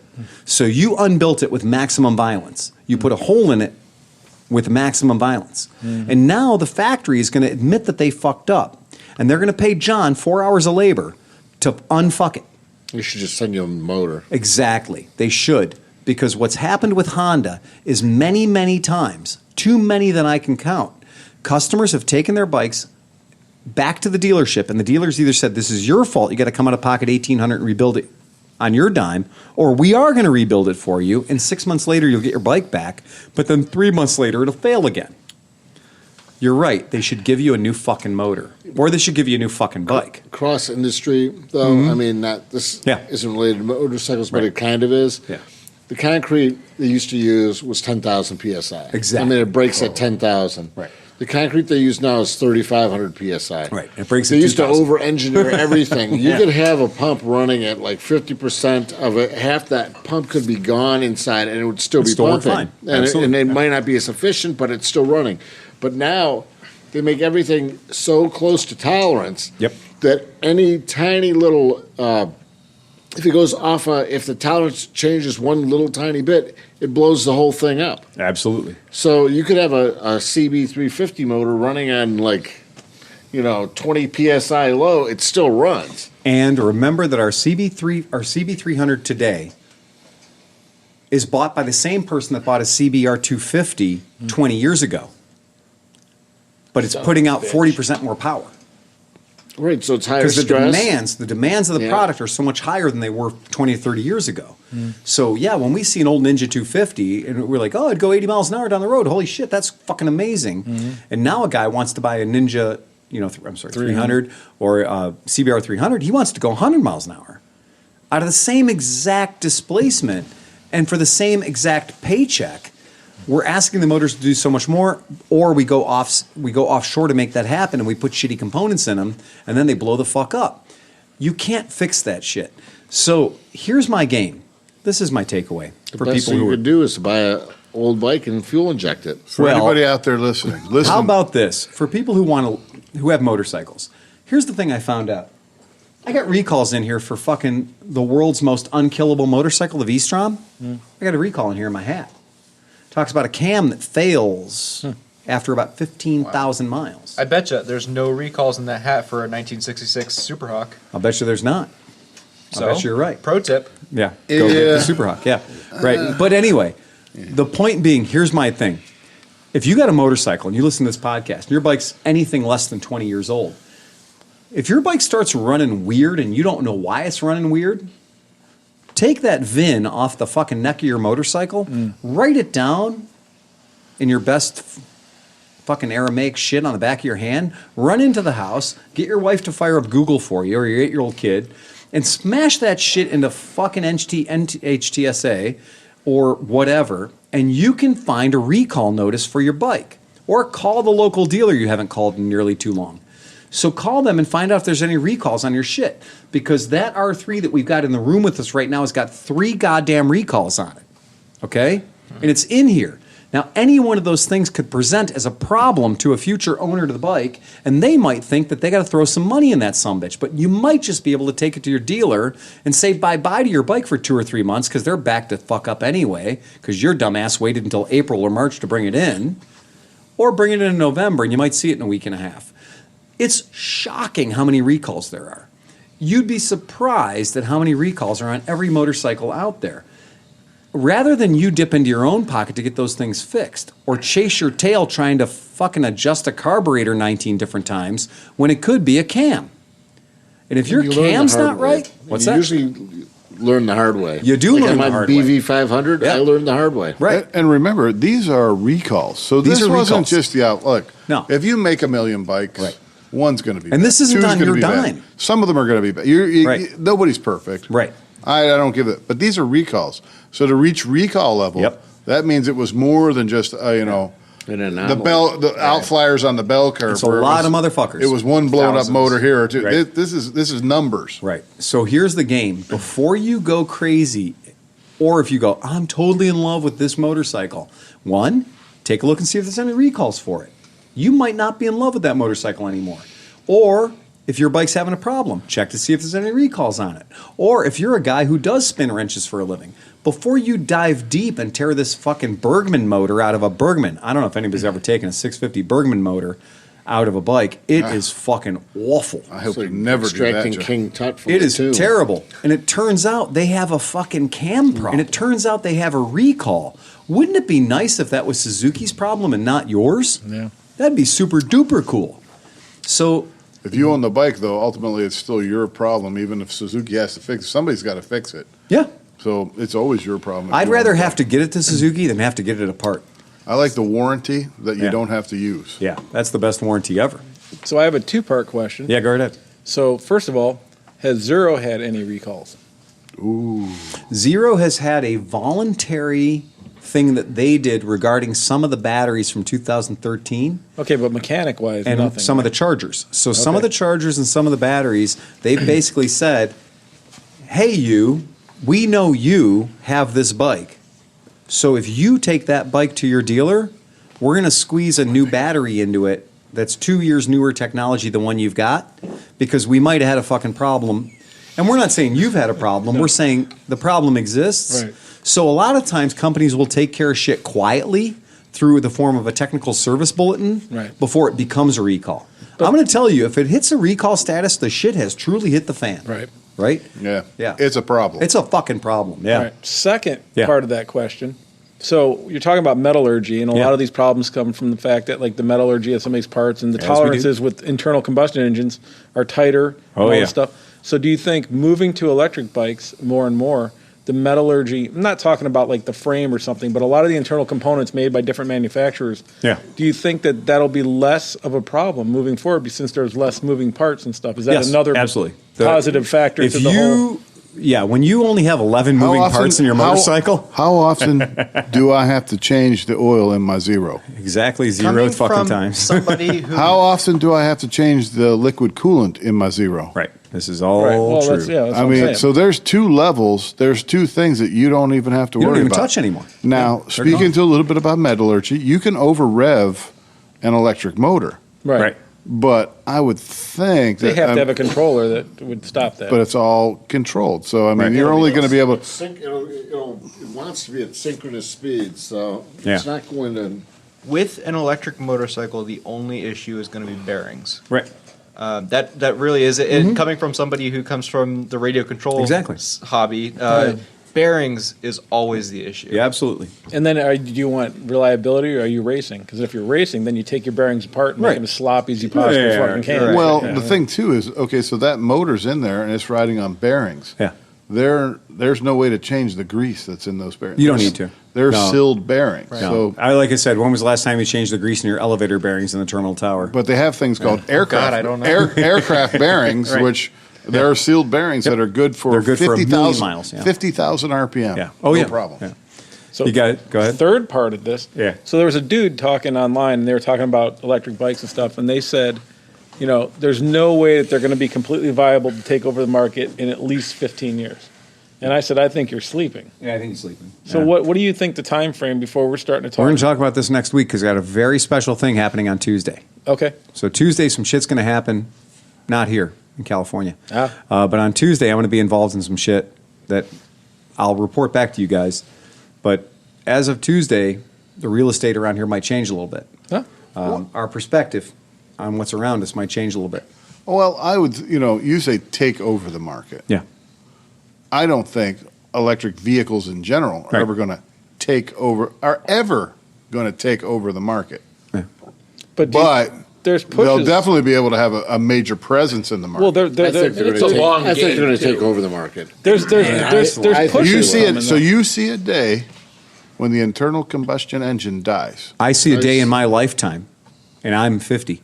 I see a day in my lifetime where in order to run an internal combustion engine down the street, you got to have a historical plate on the back. You need a license. And look what the you have to manufacturers pay are some doing. I mean, I don't see a Tax. day in my lifetime where I won't be able to run. You'll be able to. I'm not saying you won't I'm be just able to, saying. but I'm saying it's going to have to be. Because them's fighting. You're going to words. be the only non-smart vehicle on the road, Yeah, and so you're going to be the only vehicle on the road that could run into him. I believe it. Yeah. My daughter came home from school Right. and she said that it's pretty, eventually there will all only be smart vehicles and Correct. self-driving vehicles, Yeah. and that they will have, vehicle farms where Yeah. you just go there to a depot Yeah. and you jump in the car and you tell it where to go and it takes you there. You got it. Like, Personal Well, I mean, transportation. like VW now is not putting, they're putting $0 into any racing that's not electric. I just read that. And I think other BMW killed the Formula One or whatever. Right. Yeah. The only issue with that is because of Dieselgate, and they're trying It's to VW, save right? face. They're with that, trying to but literally walk That, back. that really is the issue. No, it is, but at the same time. Overcorrecting. VW. Well, what has Volvo raced in recently? Oh, exactly. Volvo's admitted they're not even going to put any. But you see, the biggest thing about Volvo is commercial. So Right. they're a big deal. That's true. Hey guys, in case you were worried about the health and safety and the future of Harley Davidson, in case you were worried, it's not. okay. Yeah. It's okay. It's okay because next year, to make sure that large, heavy Harley Davidsons stay relevant, Moto America will be racing baggers at Laguna Seca. The world is a crazy place, and if you need more proof, check this out. Moto America has just announced a bagger racing class for July 11th at Laguna Seca. Now, for people who don't know, Laguna Seca is a racetrack. It's a World Superbike, aka MotoGP, road racing course that races, cars and motorcycles and other capable vehicles. Fairly technical. Highly technical. And there's a particular part of this race course, a very particular part of this race course called the corkscrew. Oh, yeah. And what happens is just after you're done climbing a hill, going up an incredibly steep hill for a racetrack, because racetracks are supposed to be flat, except for when they have massive elevation changes like this. So it turns out that you can run up this giant elevation change, and then right when you get to the top of it, and you can't see what's coming over your hillside, then all of a sudden the road drops out, the floor drops out from To the underneath you, left. and the road takes a left. Because fuck you. And your motorcycle that was now leaning at the hard right on full power going up the hill has to lean to the hard left and unload all your suspension. And then go to the right again. Yeah. Are they going to put like 1-inch scrape plates on the bottom? Oh, I have no fucking goddamn idea. I mean, I literally have no goddamn idea. And it scares the shit out of me because I have ridden on that racetrack. Well, it sounds like it'd be fun to watch. Well, again, it's always fun to watch an idiot fucking do something he shouldn't be doing with the wrong shit. That's going to leave a mark. It's going to leave a mark. So skid mark. for your approval, I've included a photograph of the last time that MotoGP raced, 2013 or 14 there. So you'll see that the motorcycle number 52 is leaned over at maximum left lean, right? Y'all got that? Okay. Yep. And you'll see that motorcycle number 46 with this fucking lunatic Valentino Rossi guy, he's at maximum right lean, right? And these are motorcycles that are engineered to do it. And as you can see in this particular photograph, between motorcycle number 52 and motorcycle number 56 is only room for about 6 motorcycles. Yeah, not much room. Yeah, and so one guy's at maximum speed, maximum velocity left lean, and the other guy's at maximum speed, maximum velocity right lean 30 in the feet? space of about 35 or 45 feet. And an elevation change of about fucking 24 feet. Now, if you think that a fucking Harley Davidson bagger is going to do that, these are cutting edge, bleeding edge racing motorcycles, world-class racing motorcycles with world-class racing motorcycle pilots, and they are making this shit happen. Left lean lock, right lean lock in the space of 6 motorcycles. Pretty fucking rad. And a really cool part Yeah. about that for crashes Yeah. is that because of the elevation change and the amount of dryness in that Yeah. area, Oh, yeah. the rain runoff causes giant ruts. Yeah. So if you Oh, go yeah. off the Dude, track in that area, it is you are getting terrifying. So now for fun, you can probably hear this coming on. So this is a little thing that happened in 2012. I was watching this race when this occurred. So in 2012, MotoGP, for people who aren't motorcycle enthusiasts, MotoGP is truly where psychosis happens. It's where somebody says, we don't care how big or small it is, it needs to get around the racetrack as fast as goddamn possible. And if the rider doesn't cross the line with the bike, that's okay too. Okay. Right now, they're 264 horsepower and 351 pounds. Yeah, right? Jeez. I mean, think about that. Yeah. The amount of velocity, the amount of power there. So this picture I'm about to show you guys is Laguna Seca. It's the corkscrew. And what happened here in the little video we're going to show, and we'll put it in the show notes, is the first rider coming through had experienced what's called a technical difficulty, and all the lubrosity in his motorcycle had came out. So all the things that keep his motorcycle happy and running decided to get out of the motorcycle, and they went onto the place where that oil goes, which is earth, and went onto the track surface. And so the oil, you'll see the first motorcycle come through here, and you see that, this fella showing into the scene here, he's not going to be doing so great, right? Oh, no, he's not at all. So that's one down, right? He's up, and then there's two, and then three. And then, well, that guy managed to avoid death. And so these guys, these are professional. These are the world's greatest motorcycle racers. And they're coming to the corkscrew. And you're going to see motorcycles that are $250,000 flopping into the scene. And so 7 motorcycles were involved in this crash because one motorcycle lost a little bit of oil on the inside line of this turn. And you can see the race workers, the corner workers, are trying feverishly to slow these guys down. But it's hard to slow down motorcycles when fucking other 350-pound motorcycles are being launched at you. Mm-hmm. It's hard to keep your focus on saving other lives when you're trying to dodge a flying motorcycle. But Phil, Harley-Davidsons never lose oil. No, they never leak a fucking drop, especially not when they've been leaned hard left and right several times on several laps. And they hardly ever fall over either. They never overheat. No, they never overheat. They never fall down. Nothing. So that's from 2012, when a properly teched, properly designed, engineered racing motorcycle lost a little bit of oil going into the corkscrew. And you see what happened after that. All these guys who are the world-class best road racers in the world crashed and got hurt. And their bikes got damaged and couldn't race anymore at $250,000 a tick. And some fucking idiot decided it was a good idea to let baggers go on fucking Laguna Seca. I wonder if they're going to be like scrambler baggers Where so can that I the buy a pipes ticket? come up and over the bags. Oh. I don't get them think up so. out of the way. I think it's going to be any asshole in the fucking crowd. Parking lot No, drags. I think this is going to be idiocracy. Oh, yeah. I think this is literally going to be Donald Trump's limousine going around the fucking Daytona 500 track. That was funny. Right? Yeah. It's going to be massive fucking American flags with huge greased up biceps going, fuck yeah, riding a fucking bagger around Laguna Seca. Now, to everybody who, to me, worships at the church of racing, to me, racing is my altar. It's the fastest, the best, the pinnacle of achievement for a two-wheel vehicle. The opposite of a bagger. It's how you get around the track. So when people say, like, isn't an MP3 better than a regular one? If it was, Valentino Rossi would be riding it. Right? It's like NASCAR using pickup trucks. Exactly. It's so stupid. It's so fucking stupid. It's pandering to the base fucking level of bullshit. So here's what it is. I had one of them Typhoons, man. That thing was fast, man. But dude, this is like having an orgy in your fucking Catholic temple. This is all this is. This is like goat fucking for Jesus. There's no way that I can be behind this at all. Fuck me in the ass because I love Jesus? Right. This is it. I mean, like everything is wrong with this. The idea of putting a bagger on Laguna Seca is the violation of my fucking church. And I'm not out there anymore scraping pegs. That's not what I do. Are they going to make them wear full face helmets? Or is it going to be the half? Fucking shorties, baby. Yeah, full face shorties. They're going to come up with a whole new helmet. It's a full face shorty. Yeah, it's going to be. They're going to go back the whole to the bottom's gonna motocross. just look like a skull. Yeah. What's the lowest point in a bagger? Is it the pegs or is it the bags? No, it's the operator. You can't get any lower than a fucking Harley operator.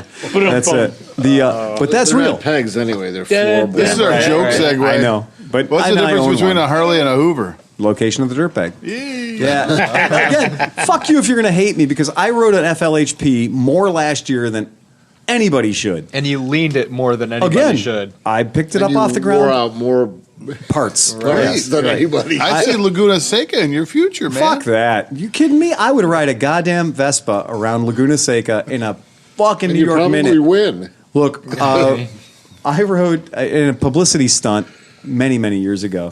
They loaned Malaguti scooters to many celebrities, Ben Bostrom, Nikki Hayden, Ewan McGregor, a bunch of people, all got kick-ass beautiful. Yeah, and I was there shepherding them around. Hey guys, track is this way. Keep going this direction. It's clockwise. Guys, I'm Phil Waters. Right. Just please always go the same direction.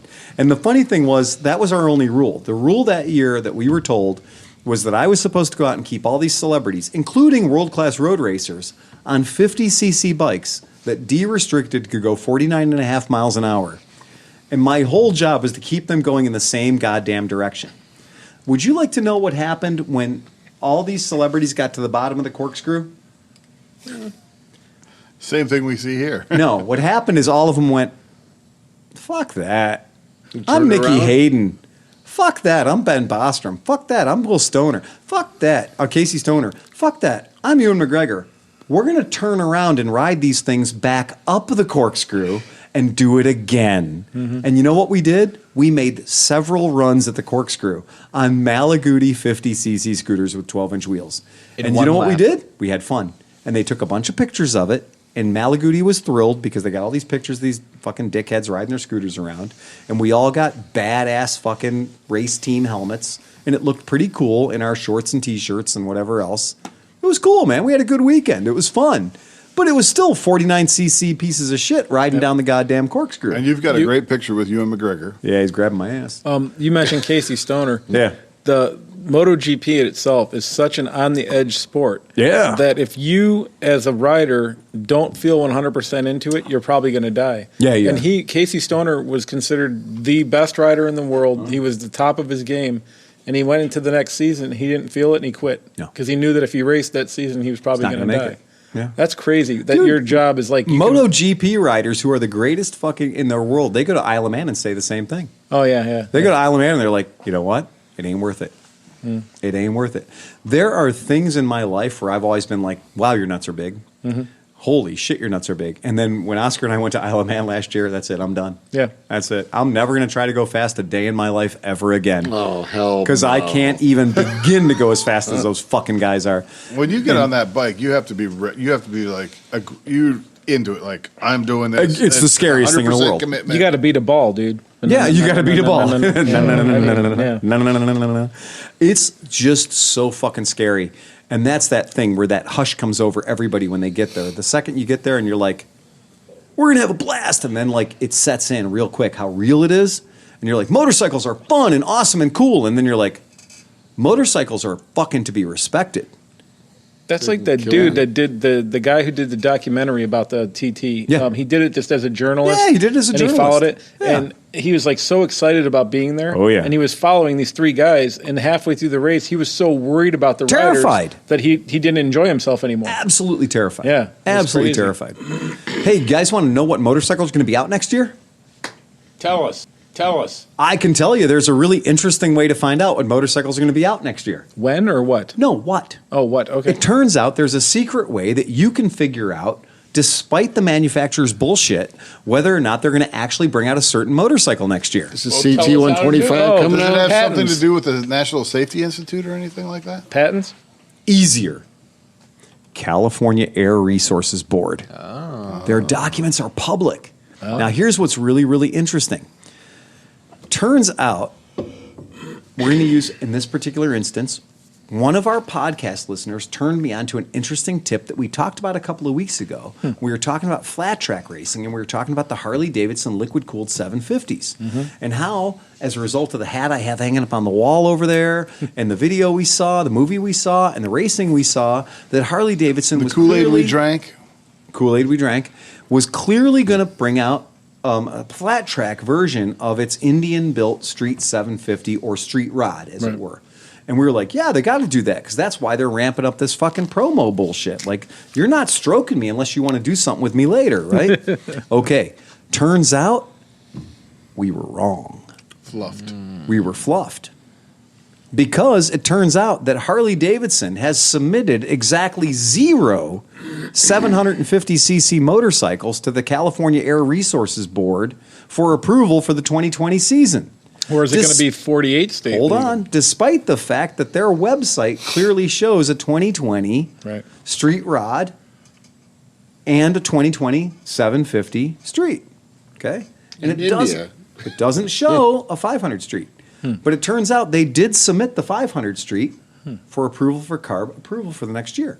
So it turns out what they might be doing is they might be taking some 2019s and lightly massaging the VIN so they can get rid of the last few that might be stragglers, those last few kicking around, pop that M where that K used to be, or that, et cetera. We know how VINs work. 3 to 8. 10th digit. Yeah, 10th digit's all that matters.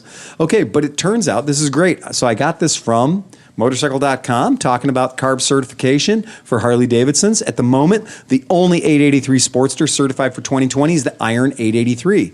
The Super Low, gone. The Roadster, gone. The Roadster, the Iron 1200, and the 48 are returning. The 1200 Custom and the 48 Special are gone. Harley Davidson is omitted these from carb approval. That's a big deal. And it's really interesting when you start looking at the manufacturers to find out who's going to be there and who's not. That's pretty fucking cool. Man. So Harley Davidson is going to be putting a lot more of its energy into those 1250s like the Panamera and the Bronx and all that shit we saw at the motorcycle show. So that's where they're putting their energy, not into these 750s, the Indian-built liquid-cooled 750s. I think we need a Sharpie for going to go down in history as being one of the, I know, which is going to go down in history as one of the shortest run Harley Davidsons ever. I mean, shorter than Buell. So these liquid-cooled Indian-built 750s, they're not going to be around very long. And for people, they said to test that, they went through Harley Davidson's carb filings going back to 1982. Oh, wow. So they checked their homework to make sure they weren't just blowing smoke, and they checked. And Harley Davidson, yes, since 1982, carb filings have equaled motorcycles sold in dealerships. I have a quick question. Go ahead. Has anybody had a chance to ride one of these bikes? I have. We have several customers with them. What was your impression? I mean, it felt exactly the same as a 1984 500 Shadow, despite the 750 cc's. So the way that I can describe the bike for all of us sitting here, because we've ridden them, it gives power the exact same way that a VT 500 Shadow did. Now, it's clattery because it's chain drive, so it doesn't have the smoothness of a 1980s 500 Shadow. Shaft. Yep. It doesn't have the smoothness. it's a unit motor, though, so It it is. doesn't have a, So Yep, it is. Yep, it is. It's strange to say it. The motor is a happy accomplice. The motor's a good motor. It's a liquid-cooled, V-twin motor. It does not deliver power as ferociously, though, as the 500 Shadows did. So the 500 Interceptors, which were a four-cylinder, and the 500 Shadows, which were a twin, they had very different personalities, but you could still get onto a 500 Shadow, spin her up, dump the clutch, and What's catch like sky. at 10,000 RPM? Oh, there is 10. There, do not go for 10,000 RPM. That is not part of the build Shadows plan. were 3-valve, too. Yeah, Shadows are 3 valves. And so the Shadow is, in my opinion, to this day, the Shadow's a better motor than that the 750. So the 500 Shadow is a better motor than the 750 Indian-built Harley-Davidson motor, liquid-cooled, small block. So, yeah, I did not like it. I did not like it. Sam, I am. Yeah, I did not like green eggs and ham. I did not care for it. And it didn't do it for me. And I rode it around and everything about it. I didn't like the ergos. I didn't like the way the brakes felt. I didn't like the way the frame felt. And for a brand new motorcycle that's not a cheap motorcycle either and has a Harley-Davidson badge on it, it felt to me like it was, we were joking last week about I think this used to be a Liberty ship from World War II. I think this was built by an 8-year-old. I think the welds were done by somebody who shouldn't be doing welds or some machine that shouldn't be doing welds. Enfield-esque. It was very sad. And so I didn't like it. Now, other people have said they do like it, but I'm going to fucking tell you, go ride one for yourself. Don't take my word for it. Go ride one. Borrow one, whatever. Rent one. I don't care what the fuck you do. But even Harley-Davidson has said for a very short period of time, we're going to do this. This is going to be our small displacement. Now, remember, their next small displacement is going to be a 350cc Benelli made in China with a Harley badge on it and a different shaped tank. Right. That's the next flavor of the month. But which is a really good bike. Again, I like it. Yeah. But that ain't a 750 and it ain't a 5 Hondo. Definitely What's not. the cost going to be, too? It's Exactly. way more than that right. Benelli. Am I going to buy the Benelli or am I going to buy the Harley? Right. And you're comparing their 750 to a 1980 Diggity. I know. And that's the bitch of it. You certainly wouldn't compare it to a CB500, No. the new CB500. No, and have you ever ridden a 500 Magna? So like the 500 Magnas were a weird thing. They were V35 Magna. I rode on the back of one. They're super weird. Yeah. You know? And the thing moved like and they're fucking fucking stink. fast, right? Yeah. That's like that Interceptor 500cc 4-cylinder was a weirdly fast liquid-cooled Revy motor. Wasn't there kind of that was what was in the Magna 750, right? Yeah, Or a so version of it, right? the Magna, so The all of them. V30. Yeah, there's a Yeah. V30 which is 500 cc's. There's a V45 which is 750. Right, There's a that's it. V42.5 which is a tariff beater 698. Yeah, Okay. thank you, Harley. Yeah. The Magna that Harley built. Yeah. And then there's the 1100 or 1047, which is the V65, Gotcha. which don't ever ride one of those unless it's broken. Because if you ride one that's running perfectly, it'll probably kill you. So they made that as a Sabre and as a Magna. And the Sabre at least was sport bike shaped. Right. Like it looked like all the other big leader bikes. What was Whereas the the Super Magna looked Magna? like a fucking Sportster. And you'd get on this thing and you'd be like, oh, let's go. And next thing you know, you're dead. I've had 3 of them. I love the They're Magna. fucking silly. yeah. What's Super Magna? Is that The Super Magna 45? was 1987, 88, and 89 only, and that was a V40. And so the first ones that were was a V40. 700s, and then they eventually became, when the tariff went away, they eventually became a 750 again. And those are the ones that Arlen Ness designed with the rocket launcher Yeah. 4 pipes coming up the sides, Yeah. the unnecessary scalloping on the side covers, the solid rear disc, and in arguably one of the greatest 700cc powertrains I've ever ridden, because it wasn't as frightening as an Interceptor, but it was a cruiser that liked to rev out to 12,000. That's fucking weird. Shaft drive and everything. So yeah, they're cool. Yeah, they're neat. Except for if you have to rebuild the carbs, in which case just fucking stab needles into your eyes. You're done. You know, dick like a needle. I've done that. It's not Dick like a fun. needle. You got to fuck like a sewing machine. Yeah, that's the way it works. The I don't for a second ever want to rebuild another one of those fucking V4 racks of carbs ever. Oh, geez. I just every time I think about that now, and I'm just like my hands hurt. How is it? So it's 2 and 2 with the. It's this way. So it's two V twins lashed to each other. They're scissoring. Yes, they're scissoring, and they're also at a V45, so the angle's impossibly tight. Right. So the angle's impossibly tight. So at least the angle's impossible, and then the carburetors are going the wrong direction, completely, and everything is going against gravity. Gotcha. So it's like gravity. Let's just ignore that, and then you do all that, and you put it into a frame where nothing can be worked on until the motor comes out of the bike. Gotcha. Right. That's the way it works. Are they still like side draft carburetors, or are they down draft Like Is the fronts are They're side drafts? sloper drafts. Yeah, I was going to say. I was going to joke. Yeah, really. They're Right. They're literally angle drafts. Oh, okay. Right. Yeah, they're angle drafts. They are neither. They do have float bowls in them, though, which have a range of operation of 1 millimeter. So there's 1 millimeter between starvation and flooding. That's the way it works. They're probably too, like some of the sloper Hondas Yep. and stuff. Yep. The seam for the float Oh, yeah. is opposite. So Yes, the it actual is. fuel level is going across the seam. Across the seam. It is. Wow. Yeah, So it's on the not rear all banks. down in the bowl. Right. It's actually going like this. No. Yeah, you're absolutely right. The PC800s are like that. They're that way, But too. They're only 2, so Right. it's easier to. You're get to, exactly so. right. I can tell you though that Yeah. the Magna 750. I've been looking at them again online just because I missed mine so much. The problem is until somebody makes a kit where I can put one fuel injector Yeah, where those right, 4 right. fucked up carbs could be, they're dead to me. But when they run, I never had a problem. When they with, run, well, no, I'm not. No, the 3 weeks. I've never had a problem Okay, with valve any of adjustment mine. in a CBX, Okay. carburetor cleanliness in a V4 Magna, running on pump gas today.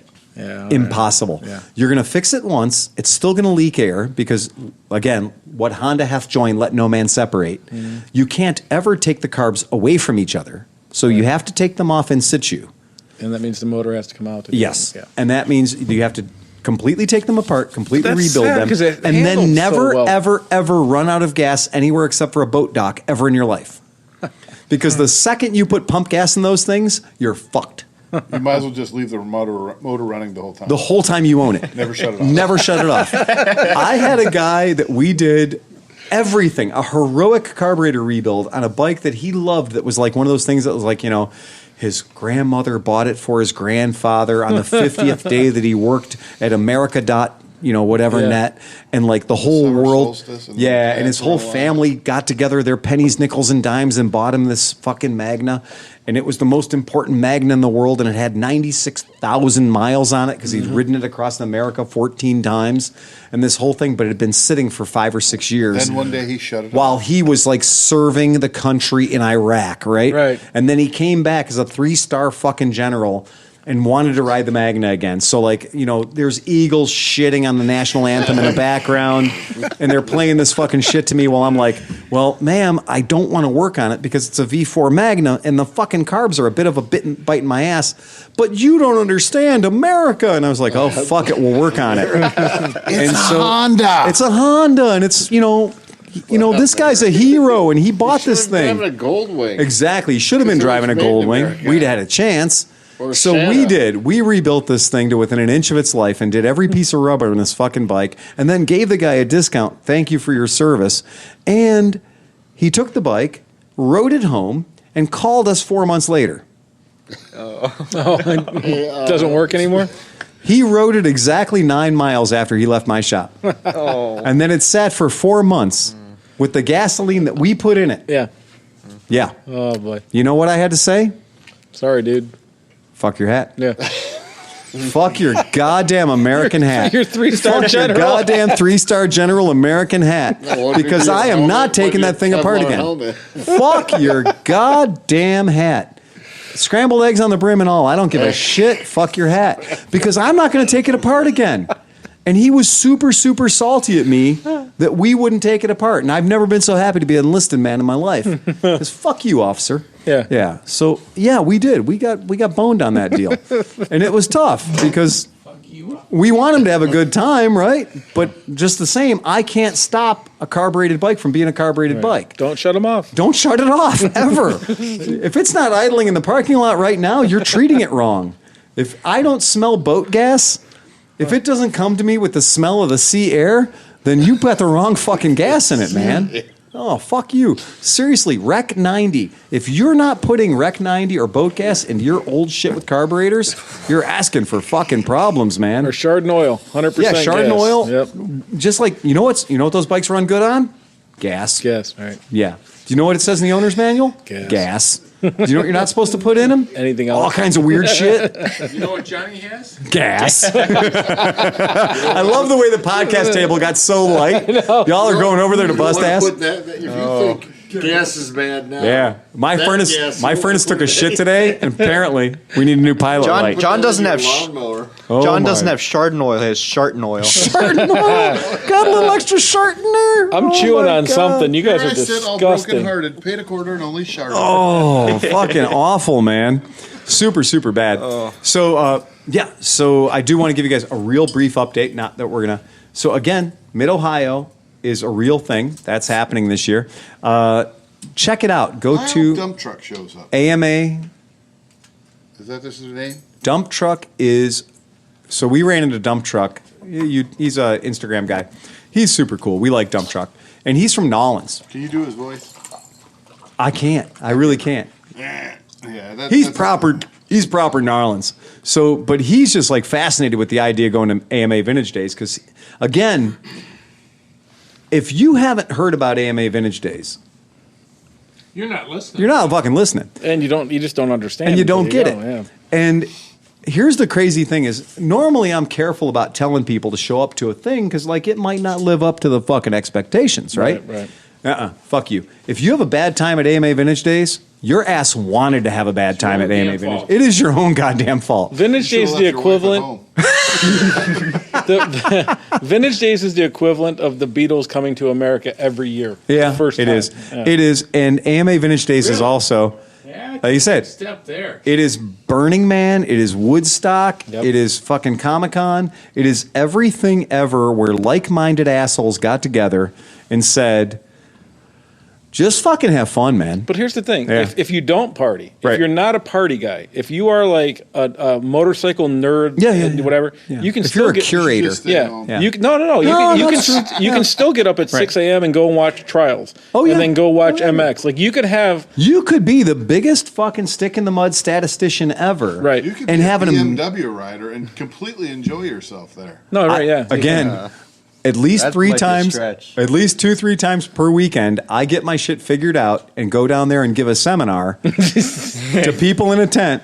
who are hanging on every fucking word that I'm going to give them that they could be getting on this podcast for free, by the way. Yeah, right. Same shit, but I'm giving them data, I'm giving them information, and they're down there and they're like writing notes down and shit. And like AMA Vintage Day is a big deal for them. They learn. They actually It's learn all shit. made up.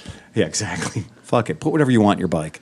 94 octane and everything. That's what you do. The best thing Yeah. in the history of your talks down there, though, is you're giving a talk about carburetors, and you open with the best thing that happens to carburetors was fuel injection. Exactly. And hopefully we'd never have to go back to them. Raise your hand if you have a fuel-injected motorcycle. Well Okay, done. you guys are on the right path. Right. Yeah, you're the winners out there At today. AMA At AMA Vintage Days. Day. That's what I said to the one guy, the one group. I was like, okay, raise your hand if you got fuel injectors. What the fuck are you doing here? You're beyond this. You're going to see how the other half lives, aren't you? It's fun to watch people push bikes, isn't it? So, like, I'm a dick. So, It's true. It's so right, though. it is true. Wow, yeah, you're pushing that Harley. I'd stop and help you, except for the fact I live for this. So, yeah, for Vintage Days, it is really that game. It's like, if you don't have fun, fuck you, right? They didn't. Every year they make it easier to have fun. Every year they bring us more shit to have fun with. And yet, somehow, there's this this group involved that is American Motorcyclists Association, which is the card you have in your wallet if you're old or if you like to race. I think if they didn't make as much money, Or if you don't like want to from- pay taxes. Okay, but if they didn't, it's not the if they NRA. didn't get registrations enough, they couldn't support it. There has to be a reason that they support and it is this. remarkably hard to sneak in. Yeah. It is harder to sneak into AMA Vintage Days than any other event I participate in. Right. So, and the other thing is, this is the event you should be paying for. Right, you wanna pay because for they it. legit let you just rape the land. Like, you could go out and just dig a trough through 76 acres on your CB750 with no back tire, Right. just on a rim, maybe some paddles welded to it. And people are going to be like giving you a golf clap as you go past Last and year- offering you a beer. Last year we passed And that's management. We passed one earth mover that was stuck with another one trying to get it unstuck, digging like holes in the ground. And the AMA guys were just like, that looks fun. That was fun. It was an earth mover trying to pull the asshole out of another earth mover that was trying to pull the suspension out from under a camper. That's it. And that was like a $9 million camper. It was. And then some dude was there with a Dear John tractor, They were all hooked up. and they were all daisy chained. And I've never seen such an unnatural fucking act of animal husbandry in my life. It was bizarre. Tractor centipede. It was a tractor centipede. And the funny thing was, we were sitting there in the only vehicle in the world that's never gotten stuck anywhere, ever. And we're sitting there drinking cocktails, AC on maximum, like AC on frostbite. Because it had just rained, It had and just it was rained. it was 149% humidity. Oh, for sure. And 91 degrees. For sure. Yeah. And we're like 8 deep in this. We're eight deep in the high ace, and I was like, press the button to make the window go down. And we're like, you can do it! And I'm watching literally a $50,000 tractor Yeah. jump up and down in the air as it's trying to grab the earth and pull Evel Knievel's fucking race trailer or race camper out of the fucking mire. I don't even know how it got where it got. I have I think a fucking Chinook or something dropped it in the middle of the mud pit. I have no idea how half that shit got there. So the trick is one, RVs go in, they don't come out. come out. Find high ground. What we're going to try to do this year is we're going to try, for people who are paying attention at this point, exactly 2.5 hours. It's a good podcast. News and events was actually very low. Very low on the totem pole. We're going to rent an RV again. I've decided that my 50th birthday wasn't enough. So my 51st birthday, I'm going to rent an RV again because it was so much fun last year.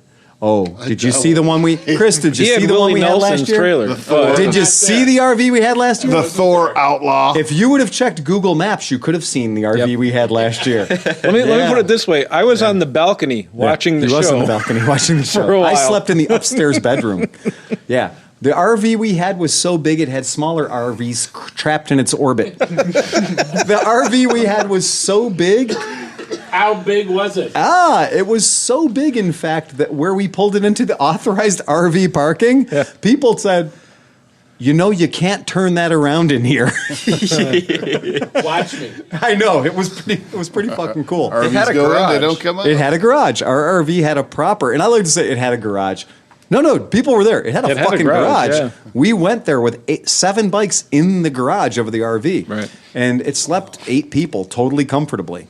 So we're going to do an RV again this year because why the fuck not? And it's nice to have air conditioning, and stuff. And we were making cocktails and shit. It was good. Burning food and doing everything else. And the best part is usually we'd be down in the camping corner, area. yeah. And this year with the rain and stuff, it turned into sewage. Well, John was down there. Oh, I'm sorry. That's right. So we had a little peeper frog. living in our swamp, our campsite. So John came into my shop like 9 days after Moto Ohio, and he smelling? still smelled like shit. That's your job. Well, that's when they were doing the barrel racing in it and it turned into giant mud. Oh my God. I was just like, these people will never get that smell out of their bodies. No, There's no they will way. never get the smell out of No. them. Yeah. I had it just, you couldn't even wear shoes because they would just become 20 pounds of mud. The shoes were heavier than your fucking legs I was were. like, well, I'll just take my shoes off. Time to go natural. But And you then were when I also get muddy, I'll just walk through a mud puddle right in front of my car. But you were also with the Woodstock group. Yeah, that you were all across the doing street from mushrooms. the young guys. The young people were there having fun with. Don't get me wrong. Pharmaceuticals. I enjoyed where I was. I was having a great time. I was communing with nature. Oh, fuck yeah. It was fun. We showed up and they're like, "Can you help us pull our truck out of the mud?" And we were like, "As long as you don't get us muddy in the process, we're golden." That was the best. The guy, when you threw him the tow rope, Yeah. well, at first he thought you were going to jump out and right. connect it. Well, You he were was like, so wrong. You were like, here you He go. was Here's super wrong. My hitch is back there, I'm dude. super clean. I thought about it ahead of time, and I'd set it up so we had the proper snatch straps. Like Right. I had the recoiling, the Yep. bungee straps. Oscar was the, hang out the back. So Oscar opened up the fucking gunner's door, the tail gunner's door, the tactical trunk monkey. He opened up the tail gunner's door and would literally just feed the strap out. I know. So he could stay clean too. But the best was the guys looking up like, you going to help me? No, we're not. Fuck no, We're helping we're you. not. We're pulling you out of the mud. Yeah, Was the that- help starts in about 5 minutes when you hook that shit up. Was that where you discovered that you could lock the front Yes. differential without getting out Yeah, of the Cam and I vehicle? discovered that Just we reach out. we just reached down and locked the diffs. Well, Hoff has to know that now, so you don't have to get out. you don't have to Just- get out. Just reach down and lock the diff. Yeah. It's hard to go through a drive-through, though. Yeah, it is. It is. You have to go through the drive-throughs backwards. Yeah. The that right-hand drive's a bit of a bitch, and it was super cool. We pulled some folks out.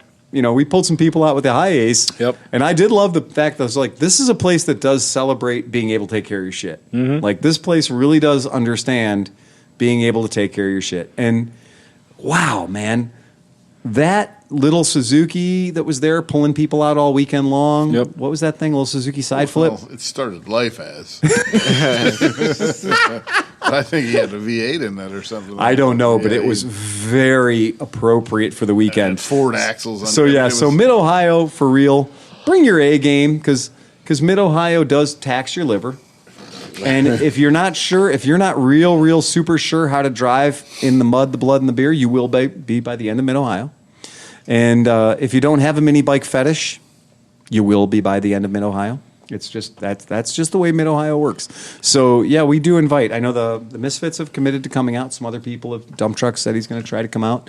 Some other folks have said they're going to try to come out. And for everybody who's going to come out, just find ClevelandMoto and bring us bottles of brown liquor, and we will appreciate you. We'll play a little magic act. And we'll appreciate you within an inch of your life. It's not joking around. And on that, I'm going to ask my friends here to look up at the screen and see what could. I don't know if I'm gonna sell this the right way, but we're weird for little weird 4x4s and stuff around here, and Honda Actis and Subaru Sandbars and all these weird little weird little Japanese trucks and stuff. And we do have a bit of a fetish in our world. And not to be outdone, I did discover a thing that exists in the world, and it is a Honda Acti 4x4, except for some fucking maniac put an extra set of axles on it. And so it's a Honda Acti 6x6. And I'm gonna bring up a picture of it because I'm bidding on it feverishly right now. And if this thing happens, which it's not going to happen, but if it does happen, I just can't possibly tell you the joy in my life that will transpire the second that I own this fucking thing. But it's not just a Honda Acti. The motherfucker has tracks. As soon as I can get the TV to behave. Oh, there we go. Oh, it's a tracty. My God. Yeah, it's a tracty. So, there's tracks on the back of a Honda Acti. So they've added in a whole extra axle to the fucking thing. Tag axle. Tag axle. Yep, you got it.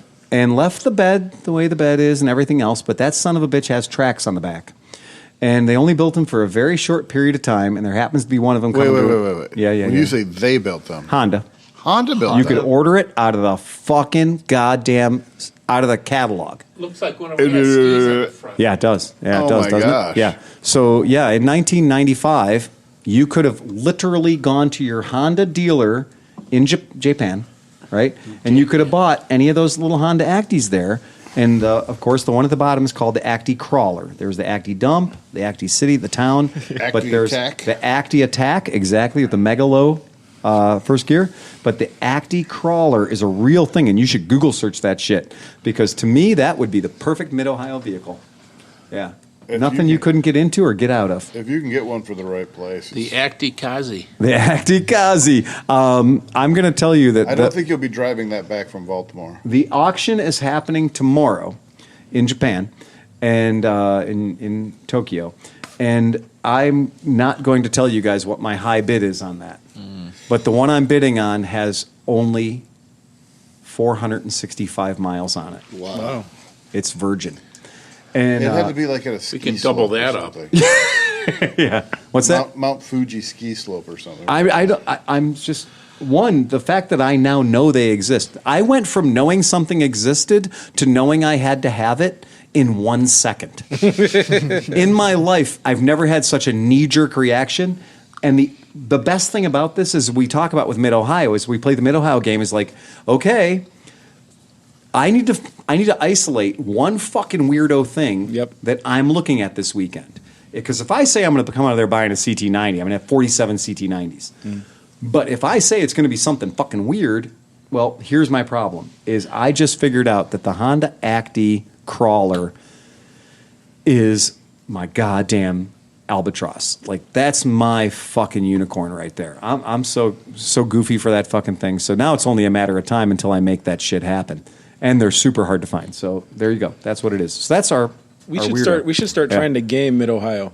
So like we all get there, and then we pick a bike that's like a turd, like a KE100. Okay, I like and then that. you go around everywhere and like, do you have any KE100s? And then get everybody excited about KE100s. Get them all fired up about it. Create a false demand. Right. And then people open won't up the find trailer. any. And then open up the trailer with 11 KE100s in it. Right. After everyone's all fucking gay for 'em. Right. I get it. We did the same thing with CT70s a couple of years ago. We showed up with like Yeah, you guys did. umpteen fucking CT70s. And I don't even know how that happened. That was the weirdest thing ever. John and I were sitting around because, again, for us, that was weird. That was like heavy, overweight, gray, balding dudes just became sex symbols. It was a universe that I'm not ready to live in yet. When a CT70 was like people were throwing money at us, and we had a row of them, and we could just keep bringing them out of the trailer. Oh, yeah. And it was so weird. Yeah, again, Mid-Ohio, go figure. It's the only place where little tiny weird bikes are sexy. Again, there we go. So, guy, anything else? I got something else. Mid-Ohio Chris. Fast. Go ahead, Chris. Is there's going to be a cannonball coming up from San Diego to New York on 125cc. No way. Monkey Whoa, really? and Groms. June 7th to the 21st. Holy shit. That's a problem. And 2 weeks. Yeah, that's Mid-Ohio. Yeah, That's Mid-Ohio. 14 No, day it's not. unit. Not Before. June. That's Oh, band no, camp. I was July. July. Yeah, You're this right. is June. This is June. This is a month before. Yeah. And so you show up in San Diego. Okay. Either with your bike or you buy a bike out there. Sure. Yeah. And you roll out to New York. So it's 3,400 and Oh yeah. X miles. Holy shit. Everything's included. Your hotel room, chase vehicle, blowjobs, and no, I'm teasing. Those are always no, free. the hotel rooms aren't included. No, I'm hotel rooms, and so I'm pretty serious about trying to Well, yeah. find a unit to roll out from San Diego. Holy fuck, man. Yeah, That's insane. Yeah. That is absolutely And insane. I'll- And is I'll GPS back- Kevin doing this? Because this Yeah, sounds like a that- GPS yeah. Kevin event. Yeah, Yeah, it's they GPS could Kevin. Yeah, this sounds like a it. GPS Kevin type event. Monkey, I did find it. It's gpskevinadventurerides.com, and it is literally monkey on a cannonball. What the shit? What kind of fucking sick, demented mind came up with this shit? Because, not kidding around, this is an incredibly bad idea. I knew. How fun does that sound? though? Speaking of bad ideas, I knew a couple guys. Yeah. These idiots fucking rode a Saks Mad Ass 125 I was all the way hoping we across weren't going to country. bring that up. Oh. Ba-dun-dun-dun-dun. Yeah, we went from this place called San Diego to this place called Annapolis, Maryland, on a 125cc Mad Ass, not a monkey that has a big, thick seat.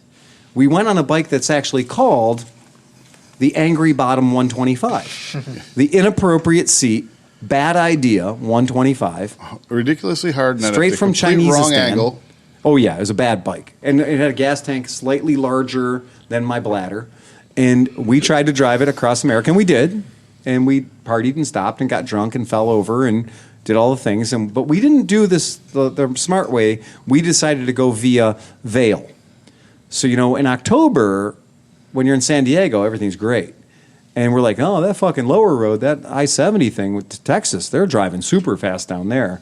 So we don't want to get run over. We'd rather freeze to death. And it turns out we did. We went the freeze your death route, and we went across Vail and Breckenridge and all those cool things and got some of that delicious legal 420 up there. And James got sicker than dog shit. And, yeah, we had an adventure. And we ended up in Annapolis, Maryland. Many, many, many days later. And, the bike survived. It was the worst use of a Toyota rented minivan ever. They'll never do that again. They'll never trust us for that. So Monkey Bikes on a Cannonball Across America, June 6th through 21st. So what's the best unit to ride? Oh, well, know, okay, you so your got- choices are, look, got a Monkey. they call it a 125 across America. So, okay. You'd be the most comfortable on Cub. the monkey. I think the You think Monkey's or Cub? probably... The Cub would be amazing with the leg shields and everything. I like Big the way it wheels. says... Yeah, it wouldn't be as comfortable on your ass, so you wouldn't make it on the Cobb. Okay, here's the rules. Well, you would, Would but- you guys like to hear the rules? I want to hear the rules. Here's the rules. The ride starts in San Diego, California, and ends in New York City. All riders must ride equivalent 125cc bikes. 3 new bikes will be allowed: Honda Monkey, Honda Grom, Super Cub, or equivalent. I love the phrase "or equivalent." K125 Kawasaki. Who knows? Yeah, sure, why not? A Grim. Who gives a fuck?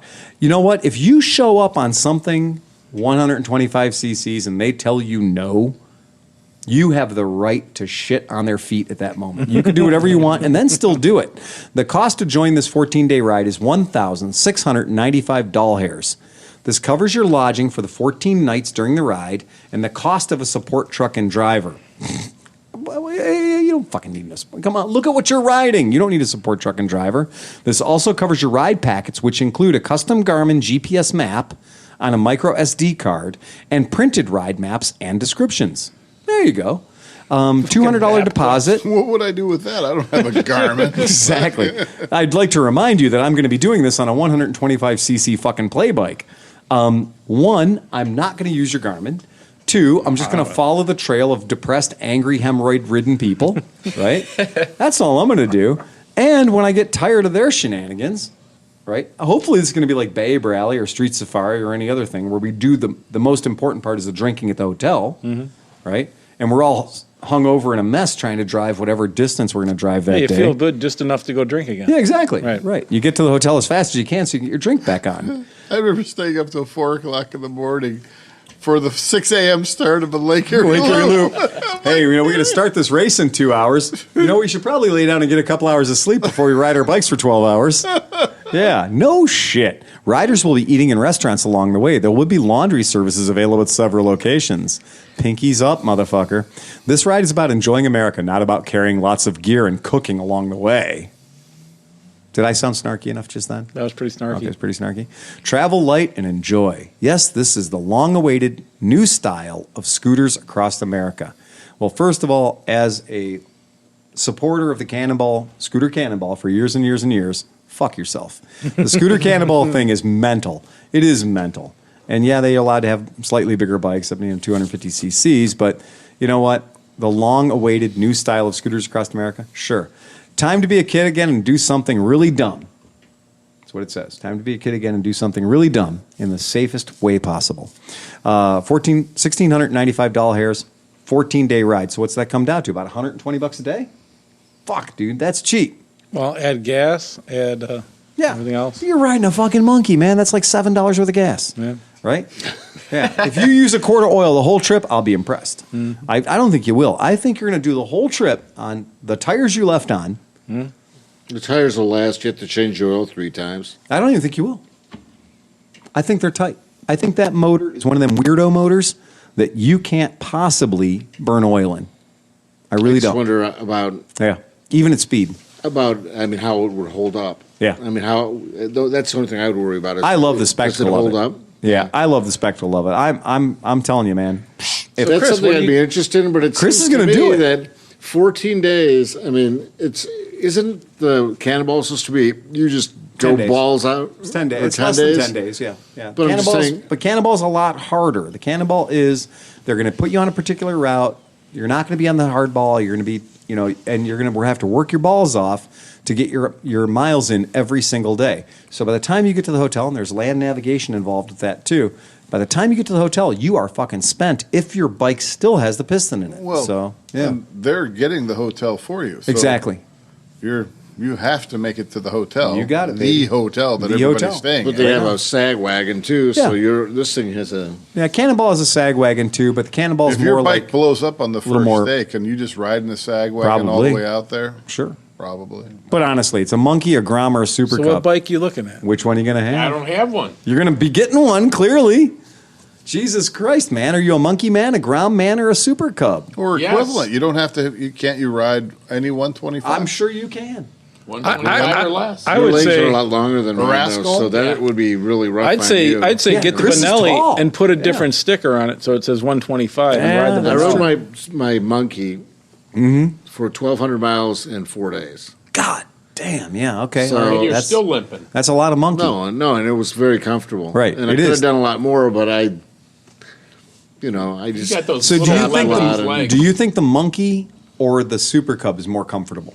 the monkey's way more Oh, is it? comfortable. Okay. Really? All right, good to know. It's the same thing with the Super Cub's got the same issue as the Simba. Your ass is too Your close to the ass handlebars. hangs off the Yeah. back side of that seat, and it's You need a bench seat on the Super Cub.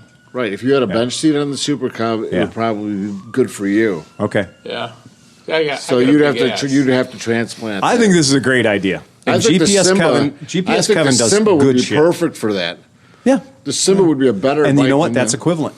Yeah, that's you can right. run that. And the Simba would be You could perfect rock a for that Simba. with a bench seat because I agree. the thing runs. It'll go faster. Yeah. It runs cooler. It's got the ceramically lined cylinder. Yep. And I can tell you, I've done it too. You can And run it those gets better Simbas fuel economy. forever. Yeah. You can't So- overheat a Simba. Yeah. Dude, this is a great idea. That's the bike. This is a great idea, and I love We everything need about it. listeners to sign up. Yeah. Okay. So I'm going to give you guys the heads up. It's called GPSKevinAdventureRides.com. So go to June 6th to June 21. GPSKevinAdventureRides.com. If you've got 2 weeks of your life that you can give away to hanging out with dudes on fucking monkeys, that is awesome. And I heard they're going to supply all the prostitutes for free. Wow. So that's great. They're going to go to the local truck stop, find all the lot lizards, bring them in. Something about there's men and going to be monkeys. a bottle of Stro 160 every night. That's the ClevelandMoto donation. Yeah. We're going to sponsor the event by providing one bottle of Stro, and that will kill all of them. Yeah, that's And there'll it, dude. still be half a bottle left. There'll be half a bottle left when they come in. Hey. All right, guys. Well, if there's root beer there, it'll be. It'll be gone in a second. Yeah. That shit's amazing. All right, that's it, man. We've gone a long fucking podcast. This is 2 normal-sized podcasts for the price of one. Ride fast, take chances, play us out of here. Bum, bum, bum, bum, bum, bum, bum, bum, bum, bum, bum.